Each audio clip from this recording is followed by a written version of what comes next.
লিল্লাহে তাকবীর আল্লাহু আকবার লিল্লাহে তাকবীর আল্লাহু আকবার আল কোরআনের আলো আল হাদিসের আলো তোমার নেতা আমার নেতা বিশ্বনবী মুস্তাফা তোমার নেতা আমার নেতা বিশ্বনবী মুস্তাফা লিল্লাহে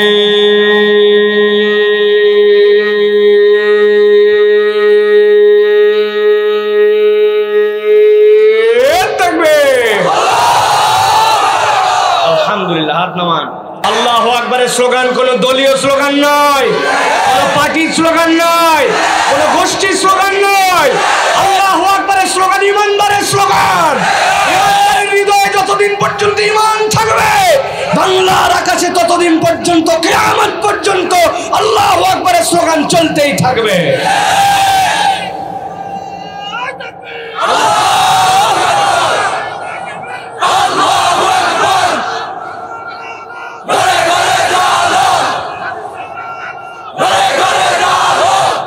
আজকে আমরা পাঁচটা বিষয় জানবো যে হাসরের দিনে বান্দা যাওয়ার পরে কোন কোন কারণে আল্লাহ রাব্বুল আলামিনের কাছে তারা আফসোসে অস্থির হয়ে যাবে। সেই আফসোসগুলা আল্লাহ কোরআনে আগেই জানিয়েছেন এবং অপরাধগুলাও বলে দিয়েছেন।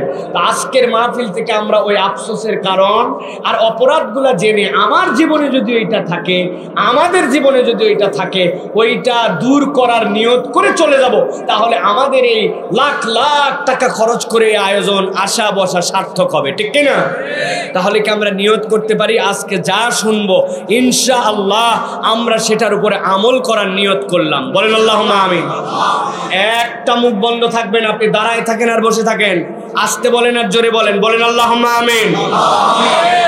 আল্লাহ রাব্বুল আলামিন দুনিয়ার মানুষের জন্য বলছেন, দুনিয়ার মানুষ ভালো করে শোনো, কিয়ামতের ময়দান যখন কায়েম হয়ে যাবে, ওই কিয়ামতের ময়দান থেকে দুনিয়ায় আর কোনো মানুষের ফেরত আসার কোনো সুযোগ থাকবে না। হাসরের দিনে রব্বুল আমিন যখন বান্দাদেরকে উঠতে শুরু করবেন, উঠাতে শুরু করবেন, বান্দাদেরকে আল্লাহ রব্বুল আমিন তিনটা দপ্তরে ভাগ করে দিবেন। বান্দাদের দপ্তরগুলা তিন ভাবে খোলা হবে।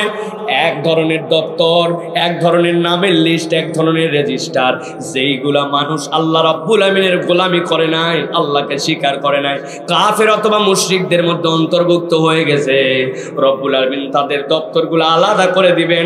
তাদের জন্য আর কোনো হিসাব নাই, এদের জন্য বিনা হিসাবে জাহান্নামের দিকে যাওয়া লাগবে।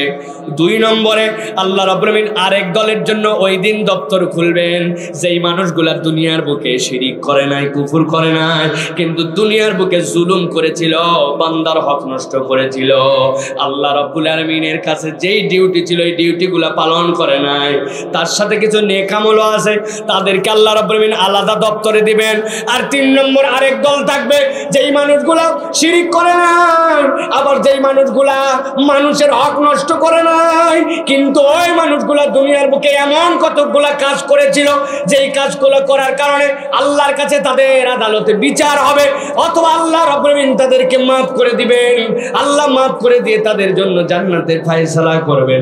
কিন্তু আল্লাহ রাব্বুল আমিন বলছেন এই তিন শ্রেণীর বাইরে একটা শ্রেণী, এই তিন দলের মধ্যেই যারা থাকতে পারে, তারা নিজেরা দুনিয়ায় যে কাজ করেছিল ওই কাজের জন্য পুরা হাসরের ময়দানে তারা আগে আফসোস করবে, তারপরে তারা তাদের পানিশমেন্ট ভোগ করবে। প্রথম কারা হবে তারা?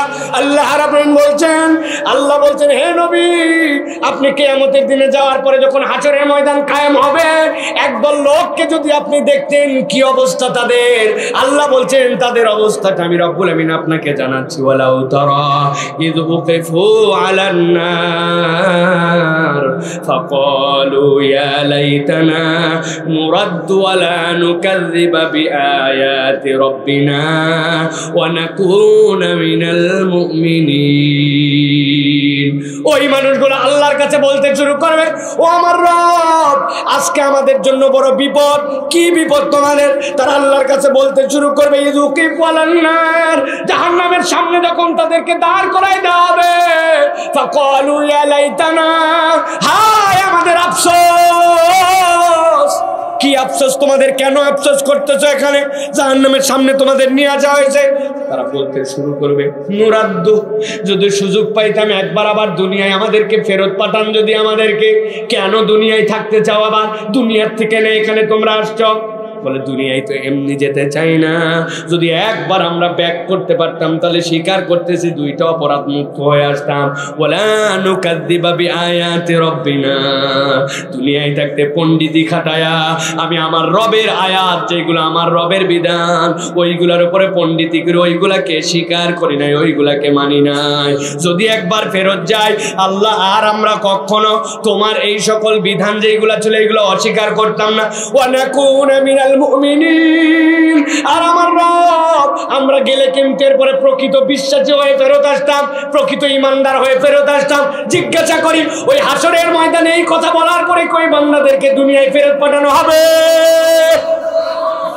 আমার আল্লাহ বলছেন না, দুনিয়ায় তোমার ফেরত আসার কোনো সুযোগ নাই। বান্দা, আমি তোমাকে যে বলেছিলাম ইন্না হাদাইনাহুস সাবিল ইম্মা শাকিরাও ওয়া ইম্মা কাফুরা, আমি তো তোমার জন্য রাস্তা দেখাই দিয়েছিলাম, পথ দেখাই দিয়েছিলাম, আমি আমার পয়গম্বরদেরকে পাঠাইছিলাম। তাহলে এখন আসার পরে কেন বলছো যে আল্লাহ তোমার আয়াত আমি স্বীকার করে নিতাম, প্রকৃত মুমিন হতাম? এই আফসোসের দ্বারা ওই দিন কোনো দাম নাই। এবার আপনি আমি যদি একটু আপনার আমার জীবন দিয়ে একটু চিন্তা করি, আপনি আমি কি আল্লাহর কোনো আয়াতকে অস্বীকার করে? আরে বলি তো না, কিন্তু হিসাব মিলালে তো অনেক আছে। আমি তো সব মাহফিলে বলি, এখন অনেকগুলা দাড়ি টুপিওয়ালাও আছে এখন নামাজ পড়ে, কিন্তু সেইগুলা আবার দেখবেন দাদনের ব্যবসা করে, সুদের কারবার করে, আছে না? আপনাদের এলাকায় আছে? ও বলবে মডার্ন ওয়ার্ল্ড, 1450 বছর আগের দুনিয়ার সাথে এখনকার দুনিয়া মেলে না বাবা, এখন তো ইম্পোর্ট এক্সপোর্ট সব ব্যবসাতেই সুদ লাগে, বলে না? ও বাবা, তুমি ব্যাংক নাকি? তুমি কি ইম্পোর্ট নাকি? তুমি কি এক্সপোর্ট নাকি? তুমি না ব্যক্তিগতভাবে দাদনের ব্যবসা করো? কয় অত বুঝান লাগবে না, আমি আল্লাহর সাথে বুঝে নিব, আছে না? আমি মজা করে বলি, কেউ একজন যে তাকে বলছে 1000 টাকা মুরব্বী আমাকে দেন, বলছে হাতে টাকা নাই। দেন রে বাবা 1000 টাকা, আমি তো জানি আছে, বলে হাতে টাকা নাই। বললাম আজকে তো শনিবার, আপনি যদি আমাকে 1000 টাকা দেন, আগামী মঙ্গলবারে 1250 টাকা রিটার্ন। বলছে বেকুব কোথাকার, মানুষের হাতের টাকা থাকে নাকি বাড়ির চল? বাড়িতে নিয়ে চলে গেছে, বাড়িতে যাওয়ার পরে 1000 টাকা বের করে দিয়েছে, দেওয়ার পরে বলছে লাগলে আরো বল, তোর শাশিও কিন্তু এই ব্যবসা করে, তবে যা করবি তাড়াতাড়ি কর। ছোট দিনের বেলা, শীতের দিন, আমি কিন্তু মাগরিবের নামাজ মসজিদে যাই, জামাতে ধরবো। আসরের নামাজ পড়ে আসে দাড়ি টুপিওয়ালা, দাদনে টাকা লাগায়া আবার মাগরিবের নামাজ ধরতে যায়। এইরকম লোক কি মুরাদনগরে না? ভালো করে বোঝেন, আমার আল্লাহ হারা প্রেমী এই জন্য বলছেন, ওই মানুষগুলো ওই দিন যাওয়ার পর আল্লাহর কাছে বলতে শুরু করবে, রব্বানা বসরনা ওয়া সামি'না ফারজি'না না'মাল সালিহান ইন্না মুকিনুন।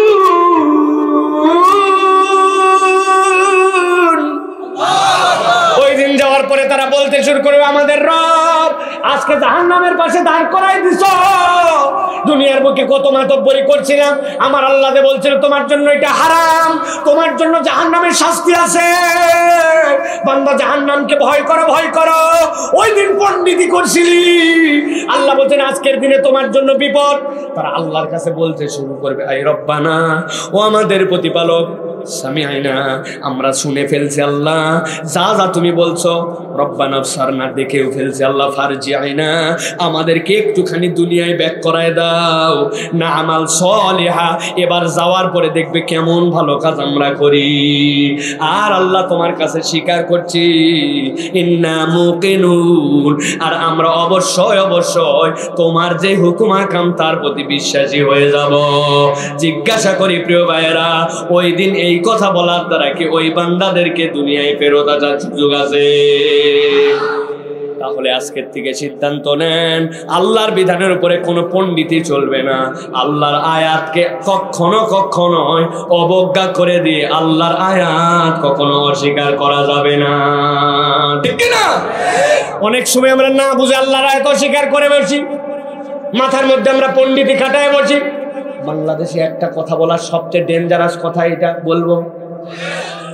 বলবো বাংলাদেশে প্রচুর নামাজ প্রিয় মুসলমান, রোজা প্রিয় মুসলমান, উমরা প্রিয় মুসলমান, কিন্তু যেই না তাকে বলবেন কোরআনের বিধান প্রিয় আপনি মুসলমান হন, চুরি ডাকাতি বদমাইশি করলে কোরআনের আইনে আসুন বিচার হোক, কেউ জেনা করলে কোরআনের আইনে বিচার হোক, আমাদের সংসদটা কোরআনের আইনে চলুক, সচিবালয়টা কোরআনের আইনে চলুক।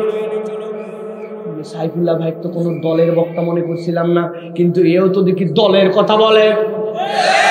আছে না ভাই? এই কথা বলার উদ্দেশ্য কি? কথা বলার উদ্দেশ্য ওই মানুষগুলা কোরআনের মূল মেসেজটা অনুভব করতে পারে না।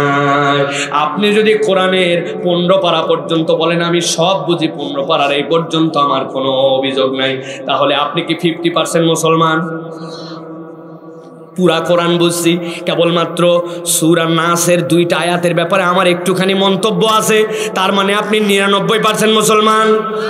ভালো করে বুঝে নেন, এই কোরআন যে বিধান এনেছে তার কোনো একটা বিধানের কোনো একটা বাক্যের ব্যাপারেও যদি আপনার কোনো মন্তব্য থাকে, আপনার ঈমান আনা হয় না, ঠিক কি না?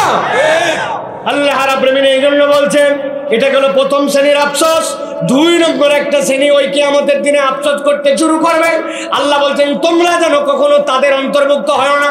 আল্লাহ রাব্বুল আলামিন বলছেন কি আফসোস, ওই দিন যাওয়ার পরে সবচেয়ে বড় আফসোসের কারণ হবে এক শ্রেণীর, তারা বলতে শুরু করবে ইয়াকুলু ইয়া লাইতানি লাম উশরিক বিরাব্বি আহাদা। আয় আমাদের রব, আজকের দিনে এসে আমরা ফেঁসে গেলাম। কেন ফাঁসলেন? কেননা ওই ব্যক্তিগুলো আল্লাহর সাথে শিরিক করে আসছে, রব্বুল আলামিনের সাথে ইবাদতের মধ্যে ওসিলা বানাইছে, আল্লাহকেও ডাকছে, সাথে সাথে আরো এমন কাউকে ডাকছে যেটা ডাকার দ্বারা সে শিরিক করে ফেলছে। অনেক ইমানদার আমাদের সমাজের মধ্যে আছে, সন্তানের অসুস্থতা অনেকদিন ভালো হয় না, কোথায় যাচ্ছ? বলে চট্টগ্রামে চলে যাচ্ছে, অমুক মাজারে যাওয়ার পরে মান্যত দিবে, অমুক বুজুর্গের কাছে যাচ্ছে, অমুক জায়গায় যাওয়ার পরে সে জায়গায় সিন্নি দিবে। আছে না এরকম লোক? কেন ভাই আপনি মাজারে যান কেন? বলে মাজারওয়ালা কিচ্ছু করতে পারে না, মাজারে যাচ্ছি এই জন্য। মাজারে যিনি শুয়ে আছেন উনি বড় আল্লাহর ওলি স্বীকার করলাম। যান কেন? বলে আল্লাহর ওলির কাছে কিছু দিলে আল্লাহ খুশি হয়, আর আল্লাহ খুশি হলে ওই বান্দাটার ওসিলা দিয়ে ওই বান্দার রোগটা মুক্ত করে দেয়। আসলে মাজারওয়ালা কিছু করতে পারে না, বরং মাজারে দিলে মাজারওয়ালা বলে আল্লাহ খুশি হয়। আল্লাহ দেয় কিন্তু একটুখানি হিল্লা করে দেয়, একটু মাজারওয়ালার মাধ্যম দিয়ে দেয়, একটু কবরওয়ালা অমুক বুজুর্গ অমুক তুমুকের মাধ্যম দিয়ে দেয়। আপনার ঈমান যদি এইটা হয়, আপনার ঈমান আর আবু জেহেলের ঈমানে কোনো পার্থক্য নাই, ঠিক কি না? বুঝেন নাই? আবু জেহেলের কাছে যাওয়ার পর জিজ্ঞাসা করছে লাতুজ্জামানাতের কাছে কেন যাও? বলছে লিউকাররাবুনা ইলাল্লাহি যুলফা, মনে করছো নাকি ওরা আমার জীবন দেয় মারে? না না না, আমরা এই জন্য যাই, লাতুজ্জামানাত হবলেরা আল্লাহর বড় প্রতিকৃতি, আল্লাহ রাব্বুল আলামিনের কেউ বা ফেরেশতা, আল্লাহ রাব্বুল আলামিনের নাউজুবিল্লাহ কেউ বা কন্যা, আল্লাহর অমুক পয়গম্বর তার প্রতিকৃতি, তার কাছে বললে সে দিতে পারে না, কিন্তু তার কাছে কিছু দিলে আল্লাহ খুশি হয়। আল্লাহ দেয় কিন্তু লাতুজ্জামানাত হবলের মাধ্যমে দেয়। আল্লাহ বলছে না ফালা তাত্তাকুন, তোমরা কি আল্লাহকে ভয় করবে না? এত বাজে কথা কেন বলো? তোমাদের ঈমান আনা হয় নাই। অতএব আপনার যত বড় দাড়ি হোক, টুপি হোক, যাই হোক, আপনি যদি আল্লাহ আর বান্দার মধ্যে ইবাদতে কাউকে ওসিলা মানেন, আপনার ঈমান আনা হয় নাই, ঠিক কি না? কোথায় আমাদের ঈমান চলে যায় আমরা জানি না। এমন উল্টাল পাতাল কথা বলে আমাদের মা বোনরা পর্যন্ত মাঝে মাঝে এলোমেলো কথা বলে। ধান যেদিন শুকাতে দিছে ওই দিনই বৃষ্টি। আপনাদের মুরাদনগর মহিলা বলতেছে আল্লাহ তো আর কারো ধান শুকানির দিন দেখে না, খালি আমারটাই দেখে। খুব সাবধান প্রিয় ভাইরা, খুব সাবধান। আমার সন্তানটাকে আল্লাহ খালি অসুখ দেয়, আর কারো অসুখ নাই, বলে না ভাই? খুব সাবধান, খুব সাবধান, এটার থেকে বাঁচতে হবে। আল্লাহ রাব্বুল আলামিন এই জন্য বলছেন আপনার আফসোসের শেষ থাকবে না যদি আপনি ওই দিন ওই কিয়ামতের ময়দানে যায় ওই বাতিল যারা মুশরিক তাদের তালিকার মধ্যে অন্তর্ভুক্ত হন। অতএব দুনিয়ায় থাকতে আর কিছু আপনি ঠিক করেন বা না ঠিক করেন, আপনার ঈমান আপনাকে ঠিক করতে হবে, ঠিক কি না? কিন্তু আমরা তো দেখতে পাই যে আমাদের ঈমান দূর করার ষড়যন্ত্র এখন সব জায়গায়। আমাদের পাঠ্যপুস্তক বর্তমান যেগুলো প্রণয়ন করা হয়েছে, এর আগ পর্যন্ত মাদ্রাসার বইয়ে একটা ছেলে মাদ্রাসায় ঢুকলে আসসালামু আলাইকুম বলতো, এটার ছবি ছিল, টুপি ছিল। এখন মাদ্রাসার বইয়ের থেকে ওইটা তুলে দিয়ে মাদ্রাসার বাচ্চাকেও গুড মর্নিং বলা শেখায়। গুড মর্নিং বলা অপরাধ নয়, কিন্তু মাদ্রাসার ছাত্রকে আপনি সালাম বাদ দিয়ে গুড মর্নিং বলা শিখাচ্ছেন কেন? এইটা হচ্ছে আমাদের জিজ্ঞাসার জায়গা। মাদ্রাসার মধ্যে আপনি প্রচ্ছদ দিচ্ছেন বইয়ের, তার মধ্যে ডুগি তবলা লাগাই দিচ্ছেন। আপনি বলেন তো ভাই, কোন মাদ্রাসার মধ্যে যেই ছেলে ইসলামকে বিশ্বাস করেই না সে মাদ্রাসায় গেছে, তা আপনি মাদ্রাসার বইয়ের মধ্যে আপনি ডুগি তবলা হারমোনিয়াম দেন কেন? আসল ব্যাপার হচ্ছে ওইটা নয়, আসল ব্যাপার হচ্ছে মুসলমানদের তাহজিব তামাদ্দুন থেকে সরায় দেওয়া। এটা এক শ্রেণীর এখন ষড়যন্ত্রের অংশ, ঠিক না প্রিয় ভাইরা? আলটিমেট ডেস্টিনেশন আর আলটিমেট গোল কি? আপনার আমার ইমানকে বিচ্যুত করা। ইমান বিচ্যুত ডাইরেক্ট হবে না। ইমান বিচ্যুত করার জন্য আপনাদেরকে আগে একটু লিবারেল বানায় নিতে হয়, মানুষের মনকে সহনশীল করে নিতে হয়। দেখতে দেখতে সহ্য হয়ে যাবে, এরপরে বলবে ভাই এগুলা নিয়ে ঝামেলা ঝঞ্ঝট করার দরকার নাই, এইগুলা করলে আমাদের সমস্যা কোথায়? এরকম কথাও ইমানদারও কতকগুলা বলে, ঠিক না? অতএব প্রিয় ভাইয়েরা, আল্লাহ রাব্বুল আলামিন বান্দাদের জন্য বলছে, ও দুনিয়ার মানুষেরা সাবধান হও, তোমরা তোমাদের ইমানকে ঠিক করে রাখো, তোমরা যেন কিয়ামতের দিনে আল্লাহর কাছে আফসোস করতে না হয়। তাহলে প্রথম পয়েন্ট থেকে আমরা পেয়েছি আল্লাহর আয়াতকে আমরা অস্বীকার করবো না, বুঝিবা না বুঝি। 2 নম্বরে আল্লাহ রাব্বুল আলামিনের প্রতি পূর্ণ মুমিন হয়ে যাব। 3 নম্বর, আমাদের জীবনের মধ্যে কোনো শিরিক থাকবে না। আল্লাহ রাব্বুল আলামিন বলছেন এরপরে এক দলের কথা, কিয়ামতের ময়দানে তারা আল্লাহর কাছে আসবে, আসার পরে সবচেয়ে বিপজ্জনক পরিবেশে তারা পড়ে যাবে। আল্লাহর কাছে তারা বলবে, আল্লাহ বলছেন আমি তাদের ব্যাপারে তোমাদেরকে জানাই, ইন্না আনজারনাকুম আযাবান করিবা ইয়াওমা ইয়ানজুরুল মারউ মা কদ্দামাত ইয়াদাহু ওয়া ইয়াকুলুল কাফিরু ইয়া লাইতানি কুনতু তুরাবা। হাশরের ময়দানে একদল এসে যাবে, আল্লাহ বলছেন তাদেরকে, আল্লাহ বলছেন ও দুনিয়ার মানুষেরা, আমি কি তোমাদেরকে অত্যাসন্ন আযাবের ব্যাপারে ভয় দেখাই নাই? নবীজি যখন প্রথম আসছেন তখনই বলছেন আমি আর কিয়ামত পাশাপাশি। এর মানে কি? এর মানে হচ্ছে নবীর পরে আর কোনো নবী নাই, এরপরে তোমাদের জন্য কিয়ামতের প্রস্তুতি নাও। নবী করিম সাল্লাল্লাহু আলাইহি সাল্লাম কোন অপরাধের কি শাস্তি সেটা পর্যন্ত আল্লাহ মেরাজে দেখায়া নবীকে দিয়ে বলাইছেন। আল্লাহ বলছেন ওরা কানে তোলে নাই। ইয়াউমা ইয়ানজুরুল মারউ মা কদ্দামাত ইয়াদাহু, ওই দিন যখন ওই মানুষ তার আমলনামা তার হাতের মধ্যে পেয়ে যাবে, কি কি অগ্রে প্রেরণ করেছিল সবগুলা দেখে ফেলবে। আল্লাহ বলছেন ইয়াকুলুল কাফির, সাথে সাথে কাফেররা বলতে শুরু করবে ইয়া লাইতানি কুনতু তুরাবা, হায় হায় আফসোস আমাদের, আজকে যদি আমরা মাটি হয়ে যেতাম। এত কিছু থাকতে কেন মাটি হতে যাবে? মুসনাদ আহমদের হাদিসের মধ্যে নবীজি সাল্লাল্লাহু আলাইহি সাল্লাম বলছেন, ও আমার উম্মত ভালো করে বোঝো, ভালো করে বোঝো, হাসরের দিনে 2টা ছাগল অথবা 2টা ভেড়া অথবা 2টা পাঁঠাকে আল্লাহ উঠাবেন। উঠানোর পরে দেখা যাবে একটা পাঁঠা ছাগল যার মাথার মধ্যে 2টা শিং আছে, দুনিয়ায় একসাথে 2 জন চড়ছিল, ঘাস খাচ্ছিল, খাওয়া অবস্থায় যেইটার মাথা শিং আছে, ওইটা যেটার শিং নাই তাকে যে এমন জোরে জোরে আঘাত করছে, বেচারির শিং নাই, কিছু বলতে পারে নাই, কিন্তু ওই আঘাত খাওয়ার পরে সে কষ্ট পাইছিল।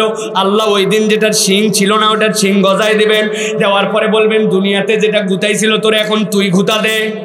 যেই না সে তখন তাকে গুতা দিবে, গুতা দেওয়ার পরে বরাবর হিসাব হয়ে যাবে।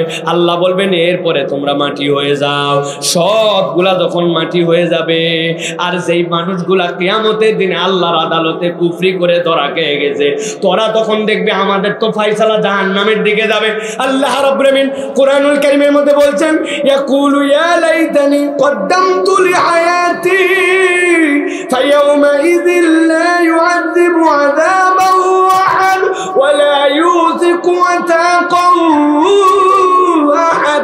আল্লাহ বলছেন ওই দিন যাওয়ার পরে মানুষগুলা বলতে শুরু করবে, আই রব্বুল আমিন, আজকে আপনি আমার সামনে যে হায়াতটাকে সামনে উপস্থাপন করলেন, আমি তো ধারণাও করি নাই আমার সামনে এরকম ভাবে আমার হায়াত চলে আসবে। আল্লাহ বলছেন ধারণা করে কি করবে, আর মাটি হয়ে যেতে কি করবে? আজকের দিনে তো মাটি হতে তোমাদেরকে দেওয়া হবে না, আজকের দিনে তোমাদের পুঙ্খানুপুঙ্খ হিসাব করা হবে। দুনিয়াতে তুমি কার জন্য কি ক্ষতি করছিলে, কার পেছনে তুমি লাগছিলে, কার জন্য তোমার পক্ষে মায়া ছিল, আর কার জন্য উপরে উপরে মুসলমানের ভেগ ধরে কিন্তু ভিতরে ভিতরে ইসলামের কোন জায়গায় তুমি ক্ষতি চেয়েছিলে, বিদ্বেষ চেয়েছিলে, সব তো আল্লাহর সামনে হাজির, ঠিক কিনা? আল্লাহ বলছেন, রব্বুল আমিন বলতে শুরু করবেন, তখন আজকে তোমাকে যে শাস্তি দেওয়া হবে এরকম শাস্তি তুমি কল্পনাও করো না, আর আজকে তোমাকে এমন বাধা হবে এরকম বান্ধনও তুমি কোনোদিন দেখো না। অতএব আল্লাহ রব্বুল আমিন এই আয়াতে কারিমার দ্বারা বুঝাতে চান, দুনিয়ার মানুষ ওই দিন যাওয়ার পরে তুমি আফসোস করে মাটি হতে যাবে, কিন্তু ওই দিন তো তোমার কোনো মাটি হওয়ার সুযোগ নাই, আল্লাহর সামনে তোমাকে দাঁড়াতেই হবে। অতএব ওই দিনটাকে ভয় করে দুনিয়ার মধ্যে থেকে কুফরিকারী বান্দাদের তালিকা থেকে তোমার নামটা তুমি ডিলিট করে দাও। কিন্তু আমরা আমাদের সমাজে এমন দেখতে পাই, ভেগ ধরে ধরে মুসলমান হয়ে ঘুরে বেড়ায়, কিন্তু তার আমল নামার মধ্যে কুফরি ঢুকে গেছে। আছে না ভাই? উদাহরণ দিব একটা, দেখেন তো মিলে কিনা আপনাদের এই এলাকায় বিয়ে শাদী হয় ভাই? বিয়ে শাদী হয়? আপনাদের আত্মীয় স্বজন, খালাতো ভাই, ফুফাতো ভাই, চাচতো ভাইয়ের বিয়ে শাদী হয় আপনাদের? বিয়ের মধ্যে ইসলামের নিয়ম কি ভাই? বিয়ের মধ্যে ইসলামের নিয়ম ইজাব, বিয়ের মধ্যে ইসলামের নিয়ম কবুল, বিয়ের মধ্যে ইসলামের নিয়ম দেনমোহর, তাই তো? এই তো বিয়ে আমাদের। কিন্তু আপনাদের এলাকায় কি এরকম করে বিয়ে হয়? খেয়াল করে দেখবেন, বিয়ের 7 দিন আগের থেকে প্রস্তুতি, এলাকার সবচেয়ে বড় বড় ডেক যেগুলো আছে দোকানের, ওই ডেক ভাড়া করে নিয়ে যাবে, হলুদ আছে, মেহেন্দি আছে, সাথে গান বাজনা আছে, ঢিষ্টি ঢিষ্টি ঢিষ্টি ঢিষ্টি, আসে না আমার? গাছ বাজনার ঠেলায়, গান বাজনার ঠেলায় অস্থির। ওই বাড়িরই একজন হাজি সাহেব মসজিদে নামাজ পড়তে আছে, তাকে ধরছে নাই, কি ব্যাপার আপনার বাড়ির গানের ঠেলায় তো আমরা অস্থির হয়ে গেলাম, এত গান বাজনা কেন? বাবা, মানুষের বিয়ে জীবনে একবারই হয়, বাচ্চা কাচ্চা মানুষ একটু করতেছে, করতে দাও, এনে বিরক্ত হয় না তোমরা। এই তো আর 2টা দিনের পরে বন্ধ হয়ে যাবে। হাজি সাহেব মানুষের বাড়ির বিয়েতেও হাজি সাহেবরা এরকম কথা বলে, ঠিক কিনা? এটার দ্বারা কি বুঝালেন আপনি? এটার দ্বারা বুঝালেন ইসলামের যে নিয়ম কানুন ছিল ওই নিয়মে আপনি শতভাগ সন্তুষ্ট নয়, বরং যেটা অন ইসলামিক নিয়ম ওইটাকেও আপনার অন্তর প্রশ্রয় দিতে শুরু করছে। ওইটা না হলে আপনিও মনে করছেন ফুল এন্টারটেনমেন্ট হয় না। এটাই প্রমাণ করে ইমানের জায়গায় আপনার অন্তরের মধ্যে কুফরি ঢুকেছে, ঠিক কি না? আছে আপনাদের এলাকায় এগুলো? আছে ভাই? আছে মানে কি? আরো তো মজার মজার বিষয় ঢুকছে। মেয়ের পক্ষ থেকে জিজ্ঞাসা করছে, আপনাদের কি কোনো চাহিদা আছে?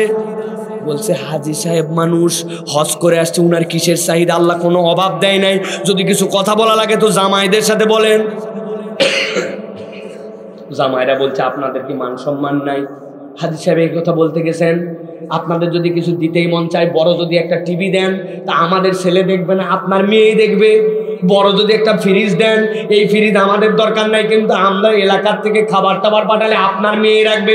আর একটা ইয়ামাহা FZ যত একটা মোটরসাইকেল যদি দেন তা আপনার মেয়েকে নিয়েই ঘুরবে আমাদের জামাই, আমাদের ছেলের এমন কোনো চাহিদা নাই। বলছে, দারুণ তো, বুঝে ফেলছে আপনাদের মতো ভালো মানুষই হয় না।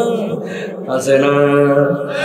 আমার কথা নয়, আমার ওস্তাদ আব্দুল্লাহ জাহাঙ্গীর রহমাতুল্লাহ বলতেন, তুমি যৌতুক খাওয়ার বদলে শুয়োরের গু ঘিয়ের মধ্যে ভাজে গরম ভাত দিয়ে খাইয়ে ফেলো, তোমার গুনাহ কম।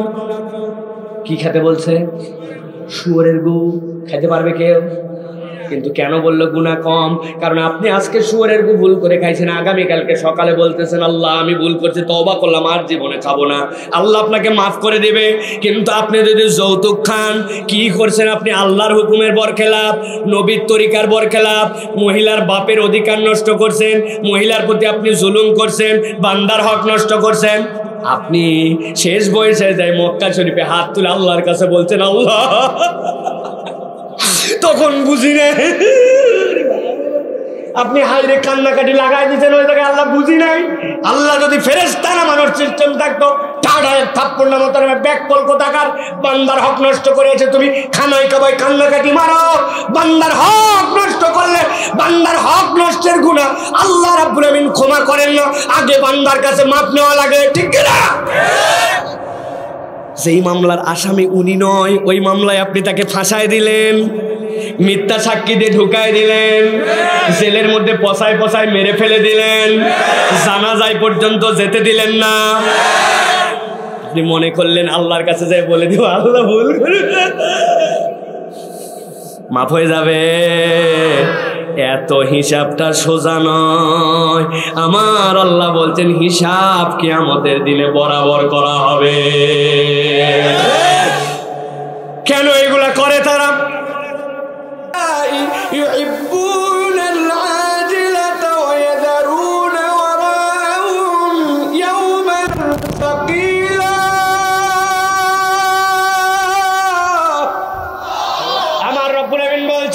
ওরা দুনিয়ার মোহে পড়ে গিয়েছিল, দুনিয়ার কয়দিনের দুনিয়া, কিন্তু মনে করছে এই দুনিয়ার দুনিয়া। কিন্তু আল্লাহ বলছেন এই দুনিয়াই কেবল একমাত্র তোমার দুনিয়া নয়। ওয়ায়াদারুনা ওয়ারাহুম ইয়াওমান সাকিলা, পরকালে বড় ভার আর ওজনবাহী একটা দিবস আছে। ওই দিবসে যাওয়ার পরে আমাদেরকে হিসাব বরাবর করা লাগবে, ঠিক কি না? তাহলে এই আয়াতে কারিমার আলোকে আমাদের অন্তরের মধ্যে যদি কোনো নিফাক থাকে, অন্তরের মধ্যে যদি কুফরি থাকে, ইসলামের বিদ্বেষ থাকে, এগুলো অন্তর থেকে বের করে দেন, নচেত কিন্তু মুনাফিকের তালিকায় আপনি চলে যাবেন। মুনাফিক কথাটা এতবার শুনছি যে আমাদের হৃদয় থেকে মুনাফিকের অনুভূতি চলে গেছে। আরবিতে মুনাফিক শব্দটা নাফাকুন শব্দ থেকে, কি থেকে বলেন? নুন ফা কফ নাফাক। নাফাক মানে কি? নাফাক মানে সুরঙ্গ। সুরঙ্গ মানে কি? আপনার পাহাড়ের নিচ দিয়ে পথ, সমুদ্রের নিচ দিয়ে পথ, এই পথের দুইটা মুখ আছে, একটাতে ঢুকে আর একটাতে বের হয়। মুনাফিক মানে কি? ভিতরে ভিতরে ইসলাম পছন্দ করে না, ভিতরে ভিতরে আলেম ওলামা ভাল লাগে না, ভিতরে ভিতরে আল্লাহর বিধানের প্রতি শতভাগ আস্থা নাই, কিন্তু মুসলমানদের সাথে তালগোল দিয়ে মিশে মিশে উপরে মুসলমান পরিচয় নিয়ে করে এরকম নামদারি মুসলমান কিন্তু মুনাফিক আছে কিনা? আমার আল্লাহ এই জন্য বলছেন খবরদার, ওই দিন যাওয়ার পরে কিন্তু কোনো কায়দা নাই। তুমি বলবে ইয়া লাইতানি কুনতু তুরাবা, কিন্তু ওই দিন তোমার মাটি হয়ে যাওয়ার কোনো সুযোগ নাই। অথবা আমাদেরকে এখান থেকে বেঁচে থাকার জন্য চেষ্টা করতে হবে। আল্লাহ এরপরে বলছেন আরেক দল ওই দিন আফসোস করবে। ওই মানুষগুলোর আফসোসের কারণ কি হবে? ভালো করে শোনো। এই অপরাধী হলে এখন থেকে বেঁচে থাকার চেষ্টা করো। আল্লাহ কোরআনে বলছেন ওয়া আম্মা মান উতিয়া কিতাবাহু বিশিমালি ফায়াকুলু ইয়া লাইতানি লাম উতি কিতাবিয়া। আল্লাহ বলছেন কিয়ামতের দিনে দুই শ্রেণীর লোক আসবে। এক শ্রেণীর আমলনামা যেই না ডান হাতে দিয়ে দেওয়া হবে, আম্মা মান উতিয়া কিতাবাহু বিয়ামিনি, ডান হাতে আমলনামা পাওয়া মাত্র এই মানুষগুলা বুঝে ফেলবে তাদের জান্নাতের জন্য ঘোষণা হয়ে গেছে। ওই মানুষগুলাকে আল্লাহ বলছেন ওই আনকালিবু ইলা আহলিহি মাসরুরা, ওই মানুষগুলো লাফাতে লাফাতে পরিবারের কাছে যাবে, দেখো আমার আল্লাহ আমার জন্য কি আমলনামা দিয়েছেন, ডান হাতে দিয়ে দিয়েছেন, আমার তো জান্নাতে যাওয়ার ঘোষণা আসছে একদল। কিন্তু আল্লাহ বলছেন দ্বিতীয় দলের অবস্থা বড় ভয়াবহ হবে। আম্মা মান উতিয়া কিতাবাহু বিশিমালি, যেই না তাদের বাম হাতে কিতাব চলে আসবে, প্রথম কিতাব পাওয়ার পরে বলতে শুরু করবে হায় আফসোস, হায় আফসোস, আজকের দিনে যদি আমার হিসাব না হতো। মুখ দিয়ে বলতেছি বাম হাতে আমলনামা, কিন্তু নবীজি বলছেন বাম হাতে আমলনামাটা এত সোজা নয়। আমার উম্মত ভালো করে বোঝো, যাকে বাম হাত বের করতে বলা হবে হাসরের দিনে, তার হাতটাকে বলে এরকম করে বের হবে না, হাতটা আল্লাহ বড় করে ঘুরাবেন। ঘুরানোর পরে পিঠের দিক দিয়ে তার হাত ঢুকে যাবে, যাওয়ার পরে তার বক্ষ ভেদ করে সামনে হাত আসবে। ওই বান্দা এমন ভাবে ঘাবড়ায় যাবে, ওই বান্দা চাইবে আমার এই আমলনামা দেওয়া ছাড়াই আমাকে জাহান্নামে দেওয়া হোক। এই জন্য সে বলতে শুরু করবি ইয়া লাইতানি লাম উতা কিতাবিয়া, আজকে যদি আমার কিতাব না দেওয়া হতো আমার জন্য ভালো হতো। আল্লাহ বলছেন সাথে সাথে সে বলবে ওয়ালাম আদরি মা হিসাবিয়া ইয়া লাইতাহা কানাতিল কাদিয়া, এই রব্বুল আমিন, আমার যদি হিসাব না নেওয়া হতো বড় ভালো হতো। আর আল্লাহ আজকে যদি আমাকে শেষ করে দেওয়া হয়, কোয়া দিয়া আমার জন্য যদি আজকে মৃত্যু দিয়ে দেওয়া হয়, আল্লাহ নবী বলছেন হাসরের ময়দান কায়েমিত হবে মৃত্যুকে মৃত্যু দেওয়ার মাধ্যমে। সব ফেরেশতা সামনে, কেবলমাত্র ওয়াজহুল্লাহ আল্লাহ রাব্বুল আমিন ছাড়া আর কিচ্ছু থাকবে না। সব মৃত্যুকে সেই দিন হত্যা করে দেওয়া হয়েছে। ওই দিন যাওয়ার পরে বলতে শুরু করছে, আল্লাহ আমার আমলনামা যদি বাম হাতে না আসতো, আমার হিসাব যদি না হতো, আমি রব্বুল আমিন আজকে বড় বেঁচে যেতাম। আল্লাহ বলছেন এই আমলনামাটা বড় ভয়ঙ্কর। ওয়া আম্মা মান উতিয়া কিতাবাহু ওয়ারাআ যহরি ফাসাউফা ইয়াদউ সুবুরা, যাকে পেছন দিক থেকে আমলনামা দেওয়া হবে ওই ব্যক্তির থেকে ভয়াবহ পরিণতি আর কারো হবে না।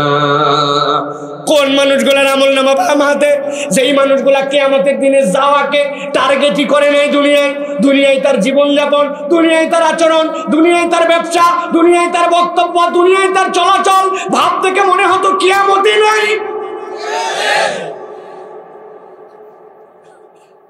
নিজের হালাল দোকান, হালাল আইটেম, মুসলমান ব্যবসায়ী চিন্তা করেন আপনি। বলতেছে আপনার মতো সেনা লোক বলে কেনা দামে দিলাম। বনির কাস্টমার, তিনটাই মিথ্যা কথা। জীবনে কোনোদিন আপনাকে দেখে নাই, আপনাকে কেনা দামে দেয় নাই। আপনাকে কেনা দাম বলে বেশ কিছু টাকা লাভ করছে, লাভ করা তার দায়িত্ব, কিন্তু মিথ্যা কথাটা বলে ফেলছে। আপনি আমার বৌনির কাস্টমার, অথচ আপনি 11 নম্বর কাস্টমার, 10 নম্বর কাস্টমার। নিজের হালাল জিনিস সে নিজে নষ্ট করে ফেললো। সে বুঝলো না একবার যে আমি আল্লাহর কাছে যাওয়ার পর আমলনামা তোমার বাম হাতে আসবে। তোমার মাল তো হালাল ছিল, কিন্তু আচরণে হারাম ঢুকে গেছে। ঠিক কিনা? আছে কিনা ভাই? মাহফিলে মহিলারা আসছে, সুন্দর করে এক মহিলা 60 বছর বয়স, হাতে মোজা, পায়ে মোজা, মুখ ঢাকা, সব ঢাকা, সাথে একটাকে নিয়ে আসছে 18 বছর বয়স, যেইটার গায়ের মধ্যে কোনো বোরখা নাই, মশারির মতো একটা কাপড় পরে মুখে খালি একটা স্টাইল মেরে পেঁচায় চলে আসছে। মনে করছে এটাই পর্দা। ওর মাকে জিজ্ঞাসা করছে সাথে কে? বলছে আমার মেয়ে। তো পর্দা করে না কেন? আপনার পর্দার বিধান হালকা, ওর পর্দা তো ভারী। বলছে আমিও বিয়ের পরে পর্দা ধরছি, ওইও ধরবে নি। আছে না ভাই? কখনো পরকালের দিকে টার্গেট করে নিজের জীবন চালাইলো না, ইচ্ছা মতো তার জীবন যাপন করলো।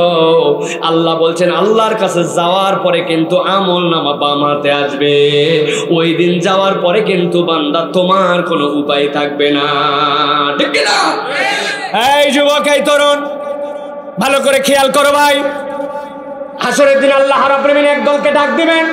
ডাক দেওয়ার পরে বলবেন ইকরা কিতাবাক কাফা বিনাফসিকা আল-ইয়াওমা আলাইকা হাসিবা। তোমার হিসাব নেওয়ার জন্য তুমি যথেষ্ট। নবীজি বলছেন আমলনামাগুলো উপর দিকে ছুড়ে দেওয়া হবে। প্রত্যেকে তাদের নখ দিয়ে তার আমলনামা ধরে নিবে। তাদের নখের ইন্ডিকেশনে সে বুঝে ফেলবে এটার আমলনামা। আল্লাহ তাকে ওইভাবে দিয়ে দিবেন। কিতাব পড়তে শুরু করছে। এই অপরাধ করছিলেন না, এই অপরাধ করি নাই। তাই নাকি? তুমি অপরাধ করো নাই? না, আল্লাহর কাছে বলবে অপরাধ করি নাই। আল্লাহ রাব্বুল আমিন সাথে সাথে কোরআনে বলছেন আল-ইয়াওমা নাখতিমু আলা আফওয়াহিহিম, মুখ বন্ধ করে দেওয়া হবে। এখন পায়ের মুখ খুলে গেছে। পা বলতেছে আল্লাহ শীতকালের দিন, সকাল তখন বাজে 6টা, সাইকেলে করে ওরে নিয়ে আমি গেছিলাম। পা বলতেছে যাওয়ার পরে আল্লাহ একটা মোড় পার হব, ওই সময় সাইকেলটা থেকেও নামছিল। নামার পরে কি বলতেছে পায়ের দায়িত্ব শেষ, পায়ের মুখ বন্ধ হয়ে গেছে। হাত এবার মুখ খুলেছে, বলছে আল্লাহ ওইখানে একটা আদলা ইট ছিল, অর্ধেক একটা ঢেল ছিল, ওইটা সে ডান হাতে তুলে নিল। একটা বাড়ির ভিতর থেকে একটা বড়ইয়ের গাছ বেরিয়েছিল, ভেতরেও বড়ই বাহিরেও বড়ই। ও ঢেল মেরে দিছে। ঢেল মারার পরে বড়ইগুলো ঝরঝর করে পড়ছে 50টা। সবগুলা নেই নাই, বেছে বেছে ওর মধ্যে থেকে 5টা বড়ই তুলছে। হাতের কাজ শেষ। এবার পেট বলবে আল্লাহ ওইগুলো আমার পেটের মধ্যে ঢুকাইছিল, আমি আল্লাহ ওই পেট দিয়ে হজম করছিলাম। বান্দার মুখ বন্ধ। সবগুলা যখন বলতে শুরু করবে, বুঝে থাকলে বলেন তো এই দিবসটা যদি হয় আর আপনার অপরাধ আমার অপরাধগুলো আল্লাহর কাছে যদি এইভাবে বলে, ওই দিন কি আর অস্বীকার করার উপায় থাকবে? তাহলে এই চোখ দিয়ে যা দেখলাম, এই কান দিয়ে যা শুনলাম, মুরব্বী আপনি না ফজরের নামাজের পরে সকাল সকাল কান্দের মধ্যে কোদাল নিয়ে মাঠে রওনা দিয়েছেন। লোকজন জিজ্ঞাসা করছে এত সকালে আপনি মাঠে যান কেন? বলছে রোদ উঠলে আমি আগের মতো কাজ করতে পারি না। আসলে মুরব্বীর উদ্দেশ্য ভিন্ন।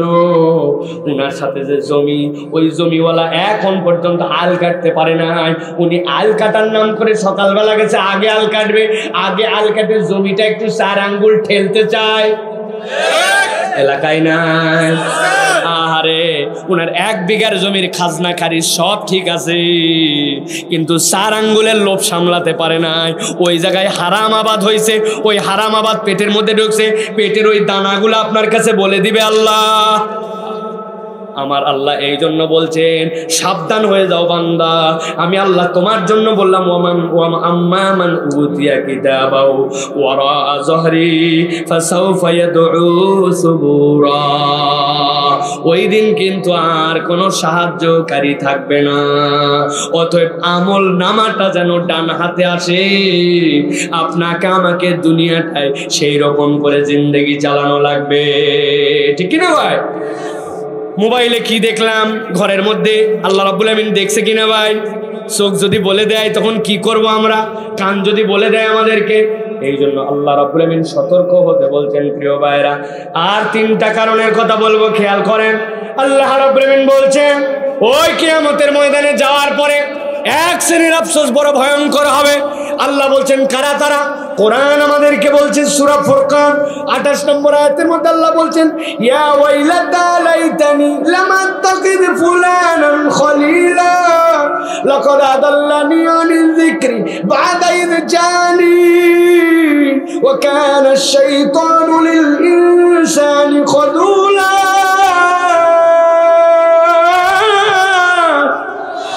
আমার আল্লাহ রাব্বুল আলামিন বলছেন 1 শ্রেণী আল্লাহর কাছে বলতে শুরু করবে। কি বলতে শুরু করবে? ইয়া ওয়াইলাতা লাইতানি লাম আত্তাখিজ ফুলানান খলিলা। আজকে আমার আফসোস, আমি যদি উমুককে বন্ধু না বানাতাম। ফুলান মানে হচ্ছে উমুক, ফুলান মানে কি? আপনাদের কার কার উমুক নামে বন্ধু আছে? আছে ভাই? উমুক নামে বন্ধু আছে? নাই। আল্লাহ উমুকটাকে এখানে শূন্যস্থান পূরণের মতো ফাঁকা রেখে দিয়েছেন। আপনি আপনার বন্ধু অথবা আপনি নিজেকে ওই জায়গায় বসান। আল্লাহ বলছেন তারা বলতে শুরু করবে ওই দিন আমি যদি উমুককে বন্ধু না বানাতাম, এই উমুকের দোষ কি রে? উমুকের বন্ধু বানাই তোর কি ক্ষতি করছে তোর? আল্লাহ বলছেন লাকাদ আদাল্লানি আনিদ যিকির। ও কিছুই ক্ষতি করে নাই, ও আল্লাহর যিকির থেকে, আল্লাহ রাব্বুল আমিনের কোরআন থেকে আমাকে দূরে সরায় নিয়ে গেছে। 2 নম্বর কি করছে? বাদা ইয জানি। আমি কোরআনটা বুঝেই ফেলছিলাম, কিন্তু বুঝে ফেলার পরে ওই বন্ধুর খপ্পরে পড়ে আমি পথহারা হয়েছি। সিগারেট ধরানোর সাথে সাথে এক বন্ধু কাশতে শুরু করছে, আমার পাশে সিগারেট ধরাবে, হারিয়ে ধরা। প্রথম দিন, দ্বিতীয় দিন, তৃতীয় দিন কিন্তু বন্ধু ত্যাগ করে নাই। প্রথম দিন যেই বন্ধু কাশছিল সিগারেট খায়, 10 দিন পার হয়ে গেছে, যাওয়ার পরে ইউজড হয়ে গেছে। এখন ওই প্রথম দিনের বন্ধু আবার সিগারেট ধরাইছে। প্রথম দিন যেইটা কাশছিল ও বলতে যে দোস্ত তোর টান দেওয়ার পরে কিন্তু ফার্স্ট সিরিয়াল আমার। বুঝেন নাই আপনি? 10 দিনে সে এমন ভাবে ইউজড হয়েছে, এখন বিড়িখোর। আসরের নামাজের জন্য মসজিদে ঢুকবে, এমন সময় বাইক নিয়ে আসছে, বলছে আমি আজকে বড় ভাইয়ের থেকে বাইক পাইছি, উঠবি কিনা? পিছনে বললো দোস্ত আসরের নামাজটা পড়ে নেই, আর 1 মিনিট আছে।